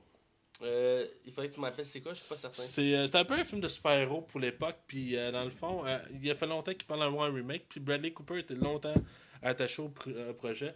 Dans le fond, le fils de Jet Li, pas de Jet Li, comment il s'appelle le maître des karatés, là? Il a fait plein de films. Bruce Lee, merci. Bon, son fils, lui, a fait un film qui s'appelle The Crow, dans le fond, je connais pas tant l'histoire de The Crow, mais ce qui est intéressant de cette histoire-là, c'est qu'il y avait une scène à la fin du tournage. Qu'il y avait une arme, puis Brendan Lee, qui est le fils de Bruce Lee, se faisait tirer dessus, mais l'arme était bel et bien chargée. Alors, ce qui a tué l'acteur. Fait qu'à l'époque, il a fallu qu'il prenne des. Vraiment, il a fallu qu'il prenne de l'animation, puis qu'il travaille fort dessus pour pouvoir faire passer l'acteur à la fin de la scène, genre. Oh my god. Ça a été. Ça a vraiment fait controverse, puis encore on parle aujourd'hui d'un assassinat. Même si la personne qui a tiré, c'est pas volontaire, là. C'est vraiment pas été volontaire. Mais. Ça, c'est vraiment troublant, là. C'est fou, là. Ouais. Il y a beaucoup de films comme ça qui c'est catastrophique. On se demande pourquoi ils sont autant touchés. Là. Poltergeist, je trouve que c'est le meilleur exemple. Là. Le nombre d'acteurs et d'actrices qui sont morts, qui ont des malchances. Des fois, on a l'impression qu'il y a comme une entité qui veut pas que les projets se réalisent. Ah ben écoute, il y en a un autre film, je me rappelle plus comment ça s'appelait. C'était un film, comme je pense, c'est la 3e dimension. Je suis vraiment pas sûr de ce que j'avance. Puis ça a fini qu'il y a eu un écrasement d'hélicoptère qui a tué comme 3 acteurs principaux du film. Là. Oh my God. Ça a été. Mais ça fait longtemps, là, mais. Je trouve ça intéressant. Je pourrais faire un part 2 puis vraiment mieux tendre les films, mais écoute. Je trouve ça intéressant. Ouais, c'est quelque chose de particulier qu'on n'entend pas parler. Même Batman de Nolan, le 2e, a été considéré comme un film maudit. Parce qu'il est déjà décédé, mais il y a aussi il y a eu un cascadeur qui est décédé aussi pendant le tournage du film. Ça a l'air qu'il y a eu beaucoup de monde qui sont tombés malades pendant le tournage du film. Ça a l'air que ça a été un tournage vraiment pas facile à faire non plus. Ben, ça me rappelle Star Wars 7. Il était considéré comme maudit lui aussi parce que les acteurs principaux ont eu plein d'accidents. Dont Harrison Ford. Harrison Ford, il s'est crashé en avion, il s'est blessé dans le tournage. Marc Hamill s'est blessé dans le tournage. C'est des gros films, hein. Fait que des fois, j'imagine que les décors, ça doit être démesuré, puis des fois, tu t'en fais. Je sais pas. Ouais, en tout cas, des fois, tu te demandes comment ça peut arriver. Il y a des malchances de même, mais j'imagine qu'il y a plus que d'éléments, plus que c'est dur de tout gérer ce qui peut arriver. Je veux pas amener un risque de blessure. Merci de ta chronique, c'était très intéressant. J'essaie de faire la même hauteur la prochaine fois. Et sans plus attendre, on va parler du film qu'on critique cette semaine, qui est le dernier James Bond en date, qui est Spectre. Ouais. Donc, sans plus attendre, on va aller du côté non-spoiler pour en parler. Attention, la section qui suit ne contient aucun spoiler. Attention, la section qui suit ne contient aucun spoiler.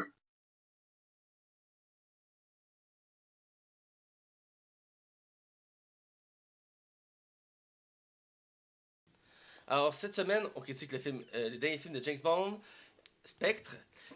Dernier film dans la suite des autres films précédents qui étaient Skyfall, Quantum Solace et le premier Casino Royale que j'avais adoré. Avec l'acteur principal dans ce nouveau film-là, Daniel Craig, qui prenait le flambeau à Pierce Brosnan, qui a fait une grosse job lui aussi avec plusieurs films. Pas tout bon, par exemple? Non, pas tous bons. Ça arrive souvent que les James Bond ne sont pas tous égaux. Vraiment pas. Et dans ce cas-ci précédemment, actuellement, c'est le cas. Il n'est pas égal avec les autres, je trouve. Et on a droit à quand même une grosse brochette d'acteurs, dont Daniel Craig qui fait James Bond, mais aussi en tant que le méchant principal, Dr. No, Christopher Waltz, qui est un acteur, moi je trouve vraiment bon. Oui, c'est Dr. No, même si vous ne le savez pas. C'est le méchant principal de la saga James Bond qui revient dans ce film-là. Joué par Christopher Waltz, qui est, je trouve, un des meilleurs acteurs du moment. On le voit de plus en plus. Moi, il m'avait marqué dans Le Commando des Bâtards. Et depuis ce temps-là, j'adore le voir et le revoir. C'est vraiment... Ben oui, tout cool. Max ne savait pas que c'était Dr. No, mais c'est Dr. No, le méchant le plus connu de James Bond, celui que Austin Powers a imité avec Dr. Interact. Parce qu'il en mentionne jamais comme son nom. Ben, c'est que c'est son autre nom, puis ils ont changé son look. Parce que son look, c'est toujours été chauve avec une cicatrice et un chat. Ben, c'est parce que ça se voulait. Parce que probablement, en plus, Austin Powers a tellement ri de ce personnage-là. Ouais, ben, ils ont voulu pas refaire caricature. Mais, donc, c'est ça, avec Christopher Watts, qui a été connu dans Le Commando des Bâtards. Que je trouve que c'est un acteur qui a autant un potentiel de faire un gentil qu'un méchant. Il a comme la gueule pour faire les deux. Surtout dans Django Unchained. Django Unchained. Je sais pas si c'est le film de Django, c'est ça. Bah, Unchained. Ouais. Oui. Là-dedans, il fait comme un mentor. Un mentor, voilà. Et il fait aussi des comédies. Il a fait une récemment avec Comment assassiner mon boss 2, un truc comme ça. Ouais. Il se fait kidnapper. Puis, mais en tout cas, c'est un acteur vraiment en vogue qui fait beaucoup de choses. Et là, ici, il fait le méchant. On en reparlera, mais il va vraiment très intéressant. On a comme actrice principale, on a deux grosses actrices. Grandes actrices, excusez-moi, je me reprends. Léa Seydoux, actrice française. Oui, qui jouait dans La vie d'Adèle. La vie d'Adèle. Je sais pas si t'as déjà vu ce film-là. Non. C'est très olé. C'est le film qui a fait une lesbienne, là? Oui, c'est ça. J'en ai entendu parler. Écoute, c'est rare que tu vois ça dans un film de même, autant ça être un porn, mettons. C'est pour ça que tu l'écoutes en boucle. Bon, sûrement 15 fois, là. Ah, c'est ça que je me dis. Mais c'est des bonnes scènes. Ah, ça doit. Elle est très belle, mademoiselle. Oui, là, c'est doux, je la trouve très belle. Actrice en montée en ce moment aux États-Unis, elle se fait de plus en plus connaître dans le cinéma américain. Elle a fait quelques apparitions, quelques films, et là, vraiment, c'est un de ses rôles les plus importants. Elle a d'ailleurs joué dans l'avant-dernier Mission Impossible. Elle faisait la méchante à un moment donné dans le film. Là, ils vont à une tour interroger quelqu'un. Puis c'est elle qui est là. Elle fait la blonde méchante. Ouais. Puis tu sais, ils n'ont pas leur masque parce que la machine ne marche pas. Là. Ouais. C'est elle. Et en tout cas, on la voit de plus en plus dans les films américains. Et là, elle fait le rôle de l'actrice principale.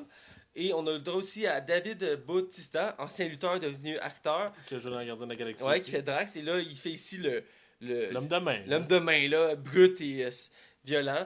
Et aussi, on a le droit à une autre actrice importante du cinéma, Monica Bellucci. Qui est plus un caméo qu'autre chose. Ouais, c'est un caméo qu'autre chose, mais quand même intéressant. C'est une actrice que je trouve très bonne. J'ai pas vu dans grand chose, mais je sais que c'est une actrice réputée. Moi, elle m'a toujours marqué avec Astérix, Mission Cléopâtre. Ouais, c'est son plus grand rôle à mon humble avis. Ben, ça fait connaître. Ben, t'es déjà connue internationalement, mais sans trop, ça l'a aidé. Ben, elle se veut comme une femme fatale française. Ouais. Ben, elle est italienne, mais oui. Ben, mais pour ça, ça vient en France, là. Ben, en tout cas, elle a plusieurs nationalités, mais oui, en une grande partie en France. Mais c'est une actrice, d'ailleurs, anecdote intéressante, c'est la plus vieille Bond Girl de l'histoire des... C'est vrai. Elle a 50 ans, l'actrice. Ouais. Et d'habitude, les Bond Girls sont dans la vingtaine. Puis là, c'est la vingtaine, trentaine, des fois. Puis elle, c'est la première qui a 50 ans qui est une Bond Girl. Donc c'est elle a encore de 30 ans, mademoiselle. Ouais, c'est une actrice. Monica Bellucci, c'est un cas à part. Ouais, c'est ça, on s'entend, là. Donc, c'est la prochaine d'acteurs. Le distributeur, c'est Metro Goldwyn Mayer et Columbia Pictures. Ouais. Et la production, c'est toujours les mêmes depuis le début de James Bond. C'est Eon Production. Je vais laisser avec les anecdotes et le budget. Je vais aller vite sur le budget, vu que c'est peut-être moins, on va moins s'étendre là-dessus. Il a fait beaucoup moins que Skyfall avait atteint le 1 milliard de dollars, qui est exceptionnel. Puis je pense qu'il était même pas sorti en 3D, là. Non, il était pas À ça. dire, c'est digne de mention. Ouais. Celui-là a coûté 247 millions de dollars. C'est énorme. C'est Ouais. beaucoup d'argent. Mais pour un James Bond, C'est un des plus chers James Bond de l'histoire de la c'est le plus franchise. coûteux, il me semble. Je pense que oui. Rapporté 880 millions. Fait que c'est pas un échec, là. On Ouais. s'entend pour se le dire. Mais je pense qu'il pensait peut-être atteindre 1 milliard avec celle-là. Je pense que malheureusement, les critiques ont un petit peu ralenti la cadence du fait qu'il n'a pas atteint 1 milliard. Ouais. Mais 880 millions, c'est quand même très honorable. Ah, c'est très honorable. Des petites anecdotes, peut-être juste digne de mention. Ça a été tourné au Maroc. C'est pas vraiment l'anecdote en soi, mais c'est fun à savoir. Mais ce qui est dû à l'anecdote, c'est qu'il y a eu des problèmes de tournage dû à une attaque informatique. Si certains se rappellent, Sony s'avait fait hacker. Oui. Écoute, t'avais eu des courriels comme on avait su que Tony Jump Street rencontrait Men in Black, Ouais. que Will Smith est il est chiant. On avait su aussi qu'il y avait des courriels pour parler pour Spider-Man pour qu'il rejoigne la MCU. Puis finalement, à l'époque, ça avait tombé à l'eau. Mais il y avait là-dedans une mention à James Bond. Et ça a apporté qu'il y a eu des vols de voitures parce qu'il y avait des locations de voitures qui étaient situées. Oui. Puis il y a des spoilers. En fait, il y a des scénarios. Une partie du script. Qui s'est ramassé sur l'internet. Ouais. Fait qu'il y a des remaniements qui ont été faits dû au scénario. Et ce qui a été un peu.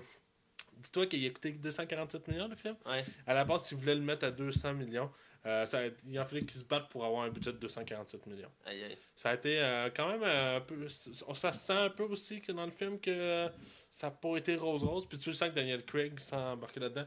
Il n'a pas nécessairement envie de le faire parce qu'il voulait pas le faire, ce film-là. C'est l'argent qui a parlé, malheureusement. Ouais, ben. Pour Daniel Craig, c'est un cas intéressant parce que il avait signé pour 4 films. Ouais. Mais après les 3 premiers, avec le Skyfall, il avait commencé à dire qu'il était un peu tanné du rôle. Il trouvait ça difficile comme les demandes qu'il devait faire parce qu'il y avait beaucoup de restrictions sur le tournage, sur son personnage. Puis si un personnage de même, tu restes étiqueté souvent. Ouais, c'est le genre de personnage qui après t'es pris avec ce rôle-là. Pierce Brosnan, il commence à sortir de ce personnage-là. Même encore. Il commence à refaire des films d'action. Il en a fait quelques-uns depuis quelques années, mais il commence. Là. Mais il avait déjà dit, Pierce Brosnan, ça le faisait suer de ne pas avoir continué quand ils l'ont voulu l'échanger pour un James Bond différent. Ouais. Puis, d'ailleurs, parenthèse comme ça, mais il y a un autre James Bond qui est en production. Ouais, le 5e. Ouais, puis on sait même pas encore si c'est. Il est censé être tourné cet été. Et là, Dan Craig, récemment, parce qu'au début, il avait dit qu'il ne voulait plus jamais le faire. Il a dit qu'il préfère se suicider que le refaire. Ouais. Littéralement. Et là, récemment, il a dit peut-être. Ils ont dû parler avec la grosse argent. Moi, j'aimerais mieux un nouvel acteur, même si j'ai adoré Daniel Craig. Je trouve qu'il a fait sa job. Là. Le producteur a dit qu'il voulait absolument que ce soit Daniel Craig qui revienne. Il n'a pas encore confirmé. Il y a beaucoup de rumeurs de choix d'acteurs pour le remplacer. À chaque fois, c'est comme ça. On avait même parlé d'un acteur noir, ou même Ouais. une femme. Ouais, il y avait des. C'est pour. Il voulait comme. Je veux pas faire mon antiféministe. Mais moi, je serais ça comme ça. Là. Non? Ouais, ben, je trouve que c'est un personnage qu'on. Je veux pas faire mon puriste. Qui est intemporel, qu'on devrait pas. Ben, surtout que ça fait c'est le 24e film qui s'en vient. 26e. Bien sûr. J'ai regardé tantôt. Ok, on va te laisser. Fait que ça fait 25 films qu'on a un James Bond blanc, là, excusez de dire ça de même. Mais quoi que c'était le premier James Bond qui était blond. Hein. Ouais. En tout cas. Ben, c'est je veux dire, les acteurs secondaires, on les a pas tous nommés, mais il y en a certains qui ont eu des changements. Mettons, M, c'est redevenu un homme. Pendant un certain temps, c'était une femme pendant beaucoup de films. Dans ce film-là, on l'a pas mis l'acteur, mais c'est un très bon acteur aussi. C'est lui qui fait Voldemort dans Harry Potter. Attends une minute, parce que dans Skyfall, M a meurt. Ouais, c'est ça. Là, je vais pas faire de spoil, mais bravo. Bah, écoute, le film, il y a 5-6 ans. Ouais. Mais c'est parce que dans le fond, c'est un nouveau. C'est lui qui remplace M. Ouais, c'est ça. pas M, lui. Là. Non, ben c'est le nouveau M. Ouais, À partir de ce film-là, il l'appelle M dans ce film-là. Ouais. Il y a aussi sa secrétaire, que ça, peut-être tu savais pas, mais c'est un personnage qui est là depuis le début de l'univers. Et c'est la première fois qu'ils ont pris une afro-américaine pour le faire. Et ça avait fait scandale à l'époque quand ils l'avaient choisi. Surtout aussi parce que son personnage avait été retravaillé. C'est une femme plus d'action. Et à la fin du Skyfall, elle revient secrétaire, mais au début du film, elle se bat pis tout ça. Mais même Q, c'était un vieux habituellement, puis là, c'était un petit jeune. Ah, ben, l'acteur, c'est parce qu'il était mort. Il avait fait tous les James Bond sans exception jusqu'à sa mort. Et là, après, ils ont laissé comme un trou. Puis ils ont ramené récemment le personnage plus jeune, beaucoup plus jeune pour le garder plus longtemps, évidemment. Parce que le principe de James Bond, c'est qu'ils gardent les acteurs autour et ils font juste changer de James Bond. Ouais, c'est vrai. Ouais, C'est vrai. ouais. Et Mais en même temps, le pire, c'est que Casino Royale, ça veut comme un reboot. ouais. C'est un reboot assez bizarre. Je sais que c'est bizarrement pensé. C'est qu'ils veulent garder les fans finis de James Bond en mettant de renouveler la saga, tu sais. Ouais. C'est spécial. Mais ça me dérange pas, on dirait que ça. Ben écoute, on parle des acteurs, mais je veux t'entendre. Qu'est-ce que tu as pensé de cette performance-là de Daniel Craig en tant que James Bond là? Écoute, Daniel Craig, autant même que Quantum of Solace a été beaucoup ramassé, j'aime vraiment beaucoup le travail qu'il a fait. Malheureusement, dans celui-là, je trouve que c'est peut-être le moins bon qu'il a fait dans son jeu d'acteur. On le sent un peu, la lassitude du personnage. Mais, tu sais, je veux dire, il se débrouille bien, puis écoute, il fait vraiment une bonne job pareil, là. C'est honorable ce qu'il fait. Peut-être parce qu'on le sait qu'il est tanné, que je trouvais que ça avait peut-être un impact. C'est peut-être ultra mental mon affaire, puis dans le fond, c'est pas le cas du tout. Mais sinon, écoute, il fait sa job, puis il le fait bien, puis c'est un bon James Bond, puis c'est même un des meilleurs James Bond si on parle au niveau des acteurs. Là. C'est vraiment, il fait bien sa job. Toi, t'en as pensé quoi de Daniel Craig? Ben, on le sent qu'il y a comme une lassitude, comme tu dis. Si je l'aurais pas su, je sais pas, je l'aurais vraiment bien remarqué. Mais en le remarquant, on le voit qu'il y a comme une fatigue. Ouais, puis excuse-moi, petite parenthèse, quand je suis allé le voir au cinéma, ça me gossait de savoir ça. Ouais. J'aurais aimé pas le savoir. Mais moi, ça m'a gossé dès que j'ai commencé à écouter le film, même si j'ai apprécié le film. Je suis un fan de James Bond parce que mon père et mon grand-père, c'est des fans finis. Ils ont tous les films, ils ont écouté 12 000 fois chaque. Mon père aussi. Mon grand-père connaissait toutes les répliques par cœur, c'était effrayant. Et j'ai découvert ça, j'ai embarqué là-dedans. Moi, mon James Bond que j'ai connu, c'était Pierce Brosnan, c'est notre génération. Ouais, moi aussi, c'est avec lui que j'ai commencé. Et j'ai appris à découvrir les autres. Et là, toujours me rappeler de Halle Berry en costume, c'est bien orange. Ah oui. Oh. Ouais. Hein? Oui. Et Parce que je reviens. j'ai perdu ma bulle, mais en tout cas, tout ça pour dire que Daniel Craig, j'ai beaucoup aimé sa performance. Ben, j'ai beaucoup aimé. J'ai aimé sa performance, même si c'est en deçà des autres. Même si j'ai trouvé meilleur que Quantum Solace. Parce que Quantum Solace, je trouvais que c'est sa. Je l'avais pas détesté, moi, en plus. J'avais trouvé correct, bon. C'était le moins bon, là. Mais c'est le moins bon. Pour plusieurs raisons qu'on pourra reparler dans notre émission. C'est quel ton préféré d'un 4 pour le fun? J'ai un penchant pour Casino Royale. Ouais? J'avais beaucoup aimé le Casino Royale. Moi, tout autour du casino, le chiffre, tout ça, j'avais bien aimé. Le chiffre, c'est le méchant. Ah ouais, je les ai vus. Là. Ouais. Et j'avais beaucoup aimé l'histoire autour. Le deuxième avait surpris parce qu'il commençait directement après le premier. C'était comme un part 2. Ouais, c'est comme un part 2. C'est très déboussolant. Je le trouve un peu moins intéressant que le méchant qui était un peu plus mou. Il y avait Eva Green dans le premier aussi, Casino Royale. Oui. D'ailleurs, c'est une parenthèse, mais dans la nouvelle franchise, il y a beaucoup d'acteurs français. Oui, c'était même mentionné, puis c'était voulu, puis c'est la première fois qu'il y a autant d'acteurs français. Probablement pour donner un côté plus exotique. J'imagine. Parce que même la fille dans le deuxième Quantum Solace, c'est une actrice française d'origine ukrainienne. Ah oui, ok. Ouais, le méchant dans le deuxième Quantum Solace, c'est un français. Oui, c'est vrai. Ouais. Donc, Léa Seydoux dans celui-là, c'est une française. Donc, j'ai aimé sa performance, je trouvais ça en dessous de Quantum Solace. Je dirais pas que c'est sa moins. Je veux dire. Je recommence ma phrase, je viens de réaliser que ça n'a pas de sens. Quantum Solace, je trouve que c'est sa pire performance. Celle-là, c'est sa deuxième. Ouais, je pense que Quantum Solace, c'est le scénario qui l'a beaucoup plus nuit Ouais. que lui en soi. Je dirais qu'il quand même sentir bien pour certains éléments, mais l'histoire en tant que telle, il y a des éléments que je trouve qui marchaient pas super bien. L'histoire est un peu. Par certains moments, elle n'est pas égale. Spectre, ça, tu parles? Ouais, je pense que je trouve qu'il n'est pas égal par moment. Le film commence super bien, une bonne action, tout ça, on s'entend. Ah, la scène de départ est Était spectaculaire. Après l'histoire, je trouve que c'est comme si on suit un cours d'eau, tu sais, il est pas égal. Ah ouais, ok. J'en reparlerai, mais je trouve que l'histoire en tant que telle est quand même bien. Mais il y a des éléments qui m'ont chicoté. Je veux que tu me parles du méchant. Qu'est-ce que tu as pensé de la performance de Christopher Watts qui reprenait le flambeau de Dr. No, qui est un des méchants les plus connus. Moi, je trouve que c'est ça le maillon faible du film. J'ai trouvé que Christopher Watts il n'était pas plus intéressant que qui que ce soit dans les autres méchants, même si. Écoute, non, j'allais spoiler. Je trouve qu'il est pas pertinent comme méchant. Il fait pas peur, il est pas menaçant. Je le sens pas qu'il est une menace pour James Bond. Je l'ai vraiment trouvé très insipide pour vrai. Pour vrai, moi j'ai adoré ce film-là, justement pas. Je l'ai vraiment beaucoup aimé. Mais je trouve que Christopher Watts là-dedans, ça aurait été n'importe qui d'autre, ça aurait fait la même job. Je trouve que ça avait pas autant de prestance que Jason Batman dans le Skyfall, qui était démesuré, là, qui était complètement fou. Je trouve que probablement c'est ça qui est arrivé par exemple avec la trilogie de Batman. Ben était complètement moins supérieur au Joker. Ben, c'est le même feeling que j'ai ici. Christopher Watts, je trouve qu'il met pas. Christopher Watts est un acteur que j'aime beaucoup, mais je trouve que là-dedans, il est là parce que c'est un gros nom. J'ai le même feeling que toi. Je m'attendais à quand même. Je pense que c'était là ailleurs. Ben ouais, non, j'ai le même feeling. Je trouve qu'il manquait de prestance. Autant que j'ai trouvé dans les scènes qu'on le voit quand même, il y a une certaine frayeur qui crée. Il y a même un côté un peu psychopathe, si on peut dire. Mais en tant que tel, il manquait de viande. Il fait pas peur, là. Il manquait de viande autour de l'os. J'ai senti qu'il y avait censé avoir un feeling de peur, mais il n'est pas venu me chercher. Je vois qu'ils ont voulu nous le créer, mais ça a comme manqué de viande autour de l'os, là, si je peux m'exprimer comme ça. Moi, j'aurais aimé ça qu'il nous hype tout le long du film. Puis qu'on le voit à la fin. Puis qu'on se dit, wow, shit, damn. Mais Ce gars-là, c'est vrai, c'est un les malade. film, ils l'ont mis très secondaire dans le film. Je veux dire, il est là. J'avais quasiment oublié qu'il était là. Je me rappelle la première fois que je l'ai vu, il est tellement pas mentionné que je l'avais quasiment oublié qu'il était là. On en parle dans le spoiler pour pas spoiler les Ouais, scènes, non, je fais mais attention, c'est un là. des défauts. Je te parlais d'une dernière personne, l'actrice principale du film, Léa Seydoux. Qu'est-ce que tu as pensé de. Très honorable comme travail. Écoute, non, mais sérieusement, oui, elle joue la bomb girl. Mais tu sais, ce que j'aime de cette franchise-là, c'est que je répète souvent ça, mais c'est une femme forte. Elle n'est pas là pour juste sucer le bat à James Bond. Elle est là parce qu'elle est capable de se défendre. Puis qu'elle n'a pas besoin de James. Elle dépend pas de James Bond à part à certains moments, là, on va se le dire, là, qu'elle est un peu en détresse parce que. Faut y vendre. Ouais. Le personnage était conçu de même de James Bond. Ouais. Mais moi, écoute, j'ai pas grand chose de mal à dire sur les OC2, toi. Avant de partir, ben, en fait, je vais dire ma critique, puis après, je vais te poser une question. Vas-y. Léa Seydoux, j'ai trouvé sa performance très bien.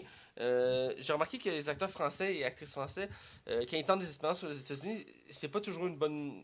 Une bonne transition. Ouais, c'est ça, une bonne transition. Et il y en a qui réussissent comme Marion Cotillard, que je Ou trouve Jean Renault, même. Jean Renault qui s'est très bien démarqué. Mais elle, j'étais pas sûr, je l'avais vu dans quelques petits trucs. Et dans Mission Impossible, elle m'avait pas trop marqué. Je l'avais oublié. Ouais, c'est ça, elle était pas très marquante. Et là, je trouve qu'elle m'a marqué. Elle a amené sa touche, elle a amené sa saveur au film.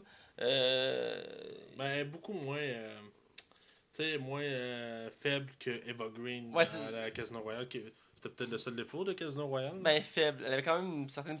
Elle a un personne- background quand Ouais. même intéressant, là, mais là, c'est tout, je trouve. Mais ouais, elle avait plus une tête sur ses épaules, elle était plus sérieuse, elle savait se défendre, même si elle avait un côté aidez-moi, tout ça. J'ai bien aimé sa performance, son personnage, tout ça. Je dirais que j'étais surpris. En régional, j'étais surpris. Et ma question que je te pose avant de continuer, quelle fille, comme Bond Girl, t'as préféré entre les 4 principales des 4 films? Puis je fais la remarque que c'est toutes des Françaises. Je viens de me rappeler, dans Skyfall, c'est une Française aussi. J'ai oublié son nom, mais c'est elle est pas connue. Plus c'est qui dans Skyfall. Elle est pas connue. Elle est vraiment pas connue, elle fait genre 3 films. Mais c'est pas une joke. Ben, Eva Green, faut dire. Ben, Eva Green, c'est parce que sa présence. Écoute, je vais même pas sur le niveau juste de son physique.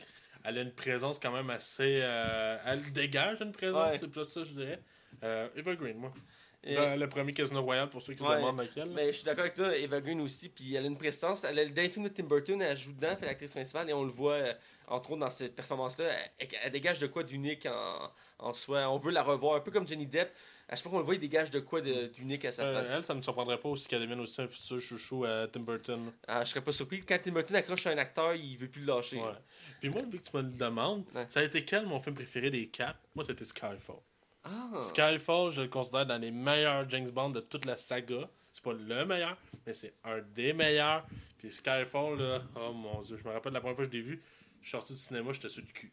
J'avais capoté. Je me disais, c'est un vrai bon Je James l'avais Bond. trouvé super bon. J'ai juste vu une fois, par contre, Skyfall. Ben, c'était un James Bond très sombre, Ouais. très torturé. Ah, moi, j'aime ça. Ben, ils ont voulu, ces 4 films-là, ils ont voulu travailler beaucoup de la psychologie du personnage, Ouais. ce qui est très intéressant. Dernière petite chose avant que je te demande ton impression générale. Qu'est-ce que tu as pensé de David Bautista? Pour le peu de temps qu'il est là, écoute, la course-poursuite, je veux pas spoiler quoi que ce soit, je l'ai trouvé vraiment intéressante, puis la scène du train, je sais pas si c'est spoil en ce moment, je dirais pas ce qui se passe dans la scène du train, mais en tout cas, Dave Bautista, ben écoute, il yaque pas vraiment là, dans ce film-là, là. Je trouve qu'il yaque plus dans Gardien de la Galaxie, là. Ben, je sais qu'ils ont voulu rappeler le personnage du garde du corps dans le premier. Oui, t'as- qui est comme le gars avec la mâchoire corée, Ouais. un peu, là, ouais. avec genre- le chapeau pis tout. Là. Ouais, comment il s'appelait ce personnage-là? J'ai oublié, mais il dit rien dans le film. Ouais, non, c'est ça. Il n'y a aucune ligne. Ben, c'est à peu près ça. C'est juste un homme de main fort. Il est juste là pour dire que James Bond est capable de battre une montagne de muscles. là. Ouais. Mais j'ai pas Ben, moi rien à aussi, dire. j'ai vu ça comme une montagne de muscles à abattre. Là. Je veux dire, c'est un élément. La scène du train est impressionnante. Ouais, c'est une scène très impressionnante. Son personnage nous donne crée une pression sur James Bond qui est intéressante. Ça montre un côté aussi. James Bond, souvent, il réussit à réussir ses exploits avec de la ruse, de l'intelligence, tout ça. Puis là-dedans, c'est de la brute. Là. Là, c'est brut, là. C'est ça qui est intéressant, puis j'ai bien aimé ça. En règle générale, ton appréciation du film. J'ai beaucoup aimé. Moins que Skyfall, par exemple. Ouais. Mais j'ai vraiment beaucoup aimé Je trouve que c'était quand même digne. Écoute, je trouve que Sam Mendes fait vraiment une bonne job de réalisateur là-dedans. J'aime le côté comme blanc, noir, bleu foncé. Ouais. J'aime ces genres de contrastes de couleurs-là qu'il y a dans celui-là. Écoute, je trouve que c'est peut-être pas le meilleur James Bond, mais je pense que, écoute, avoir un meilleur méchant, ce film-là aurait été probablement à la hauteur de Skyfall. À mon humble avis, là. Ce qui est ironique, c'est qu'ils ont pris le méchant le plus connu, le plus réputé de James Bond pour ce film-là. C'est ça qui est le pire, puis je trouve que là-dedans, il est très tiède. Le pire, c'est que t'as pas remarqué que c'était lui avant que je te dise. Pour vrai, je le savais pas.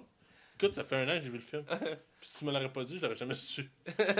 Mais non, c'est ça, j'aimais l'esthétique, puis tout. J'aimais l'organisation du spectre, là. J'aimais le fait que c'est une grosse machine qui contrôle tout. Là. Écoutez, c'est pas un spoiler, là. C'est dit dans la bande-annonce, là.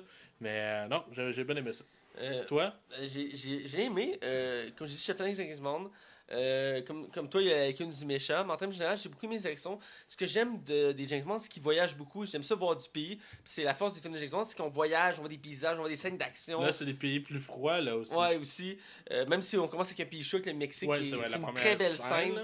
J'ai beaucoup aimé le début du film. La scène d'introduction était écœurante. On va en parler dans la section spoilers. C'est vraiment quelque chose de malade. Puis d'ailleurs, la parade qu'on voit, c'est pas un spoiler, mais c'est la première scène, c'est une parade qu'on voit sans rien dire. Je pense qu'elle existe en plus, cette parade. Elle n'existait pas avant le film. Elle existe depuis le film. Ah, pour vrai? En hommage au film, il y a à fond maintenant la parade. À chaque année, genre? Ah, c'est cool. Ouais, ça. Ouais. Donc, en règle générale, j'ai aimé le film. C'est pas le meilleur. Si je ferais mon classement, comme j'ai dit, moi, Casino Royale, c'est mon préféré. Je dirais qu'après, c'est Skyfall. Celui-là, puis Econom Solace, c'est le 4e. Même si j'ai de la misère, je dirais que. Ouais, parce que Skyfall, j'ai trouvé meilleur, mais en même temps, il y avait ses défauts comme pour celui-là. Bref, on va pas être du côté spoil pour vraiment être clair dans nos points. Donc, sans plus attendre, on va du côté spoil du film. Attention, la section qui suit concerne les spoilers. Je répète, attention, la section qui suit concerne les spoilers. Alors, on est du côté spoil. Alors, ici, on va parler vraiment de ce qu'on a aimé, ce qu'on n'a pas aimé du film pour vraiment critiquer le film en sa globalité. Je pense qu'on va commencer avec la scène de départ du film, qui est spectaculaire. On s'entend, c'est James Bond, donc on s'attend à du spectaculaire. Des scènes d'explosion, de combat qui finit plus, beaucoup de figurants, beaucoup de décors. La première scène commence au Mexique. On comprend pas trop où on est situé, c'est comme une parade. Là, on sait un gars bien en blanc avec un masque, il rentre dans un bâtisse. Là, on c'est comme une poursuite, ça va être une poursuite. Ouais, c'est ça. Là, on sait un autre gars avec une femme, ils vont dans un hôtel, ils vont dans une chambre d'hôtel, puis ils commencent à se déshabiller. Puis tout ça, c'est James Bond, là, t'es comme. Ok, t'es comme, ok, qu'est-ce qui se passe? C'est bien chorégraphié parce que c'est un plan séquence qu'il appelle. Ouais. Fait qu'il suit tout le long, puis il passe à travers le monde, puis il suit James Bond. Dans le fond, ça doit juste être super bien monté, puis ça paraît pas, là.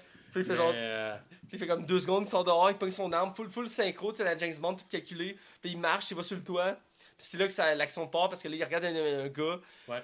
Puis ça explose parce que je pense que c'est un kamikaze, je me rappelle. Ben il tire, mais là il commence à s'attirer, puis là, ça explose. Je sais plus pourquoi. Il accroche une bonbonne. Qui explose.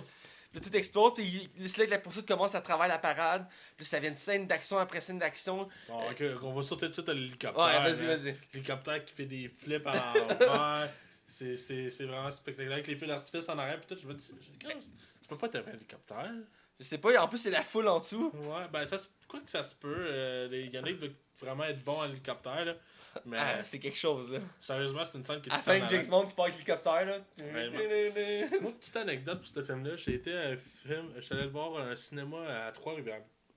Puis, ils se sont dit, ok, il n'y a rien d'intéressant là-dedans. Ouais.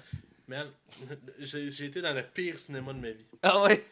Des bancs, tu sais, des bancs en chaise noire, absolument, qu'on voit genre dans des réceptions de table, mais genre, si tu sais que la chaise a coûté 20$, là, c'était ça. Man, j'ai écouté un film là-dessus, l'écran faisait, je pense, genre 70 pouces, genre. Oh my god. J'ai jamais été assez inconfortable pour écouter un film au cinéma de ma calice de vie. Je comprends pourquoi ce cinéma-là, il est vide tout le temps. Oh. Okay, mais en tout cas, c'est ça. Fait que la scène Puis je me rappelle, cette scène-là, j'avais été comme le souffle coupé tout le long parce que t'es comme... Il y a quand même tellement une adrénaline en arrière de cette scène-là. C'est vraiment spectaculaire. J'ai pas d'autre mot, c'est vraiment spectaculaire. J'étais pas sûr au début, exemple, ça fait longtemps que je l'avais pas vu. J'écoute cette scène-là, ça m'a tenu le goût d'écouter le reste du film. Après, on a le fameux générique avec la chanson. De Sam Smith.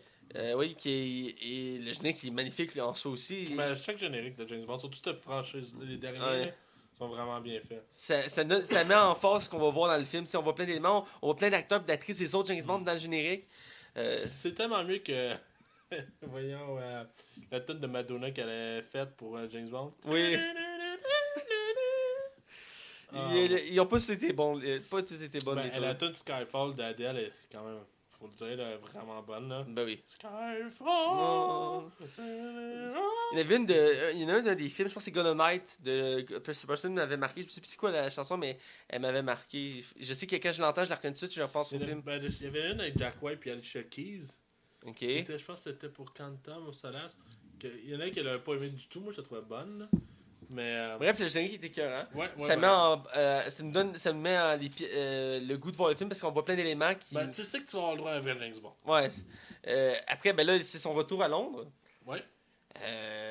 Moi, c'est là qu'on voit vraiment le nouveau M en jeu, qui est là, on voit vraiment sa performance, parce que ça aussi, c'est important. C'est un des personnages qu'on voit dans tous les James Bond, qui est comme c'est le boss à James Bond, puis là, c'est ça. Il est plus sévère que l'ancien. C'est Ralph Fiennes, je pense, le nom de l'acteur. Je Je sais que c'est Ralph quelque chose, Fiennes, il me semble. Et là, c'est la première fois qu'il fait vraiment M pour vrai, parce que dans Skyfall, à la fin, c'est lui qui est nommé M. Et là, c'est le premier film en tant que M. Et là, il avait comme une bonne performance à faire. Et je trouve qu'il l'a quand même bien rendu. Il fait le rôle de M, le boss à James Bond, intransigeable, qui est très sérieux. Très sévère, qui va tout un de ses baskets à Ouais, James Bond. qui va. Lui, la chose la plus importante pour lui, c'est l'Angleterre. C'est vraiment aimé ça. J'ai aimé le côté de James Bond qui est comme. M'en foutisse? Qui Qui s'en fout? Ouais, qui s'en fout. Tu sais, comme. C'est comme ça surprend dès le début du film, il est comme. Il est brûlé. Il est brûlé, comme écœuré, il fait comme, regarde, laissez-moi faire, j'ai de quoi à faire, là, foutez-moi la paix, là. C'est comme ça nous surprend, c'est d'habitude, on le voit sérieux, sans émotion, puis là, il est comme. Il fait comme. Au début du film, ils font comme, ok, James Bond, t'es à retraite, là, on ferme le programme, t'arrêtes d'être un espion, il fait comme. Ok. Il fait comme.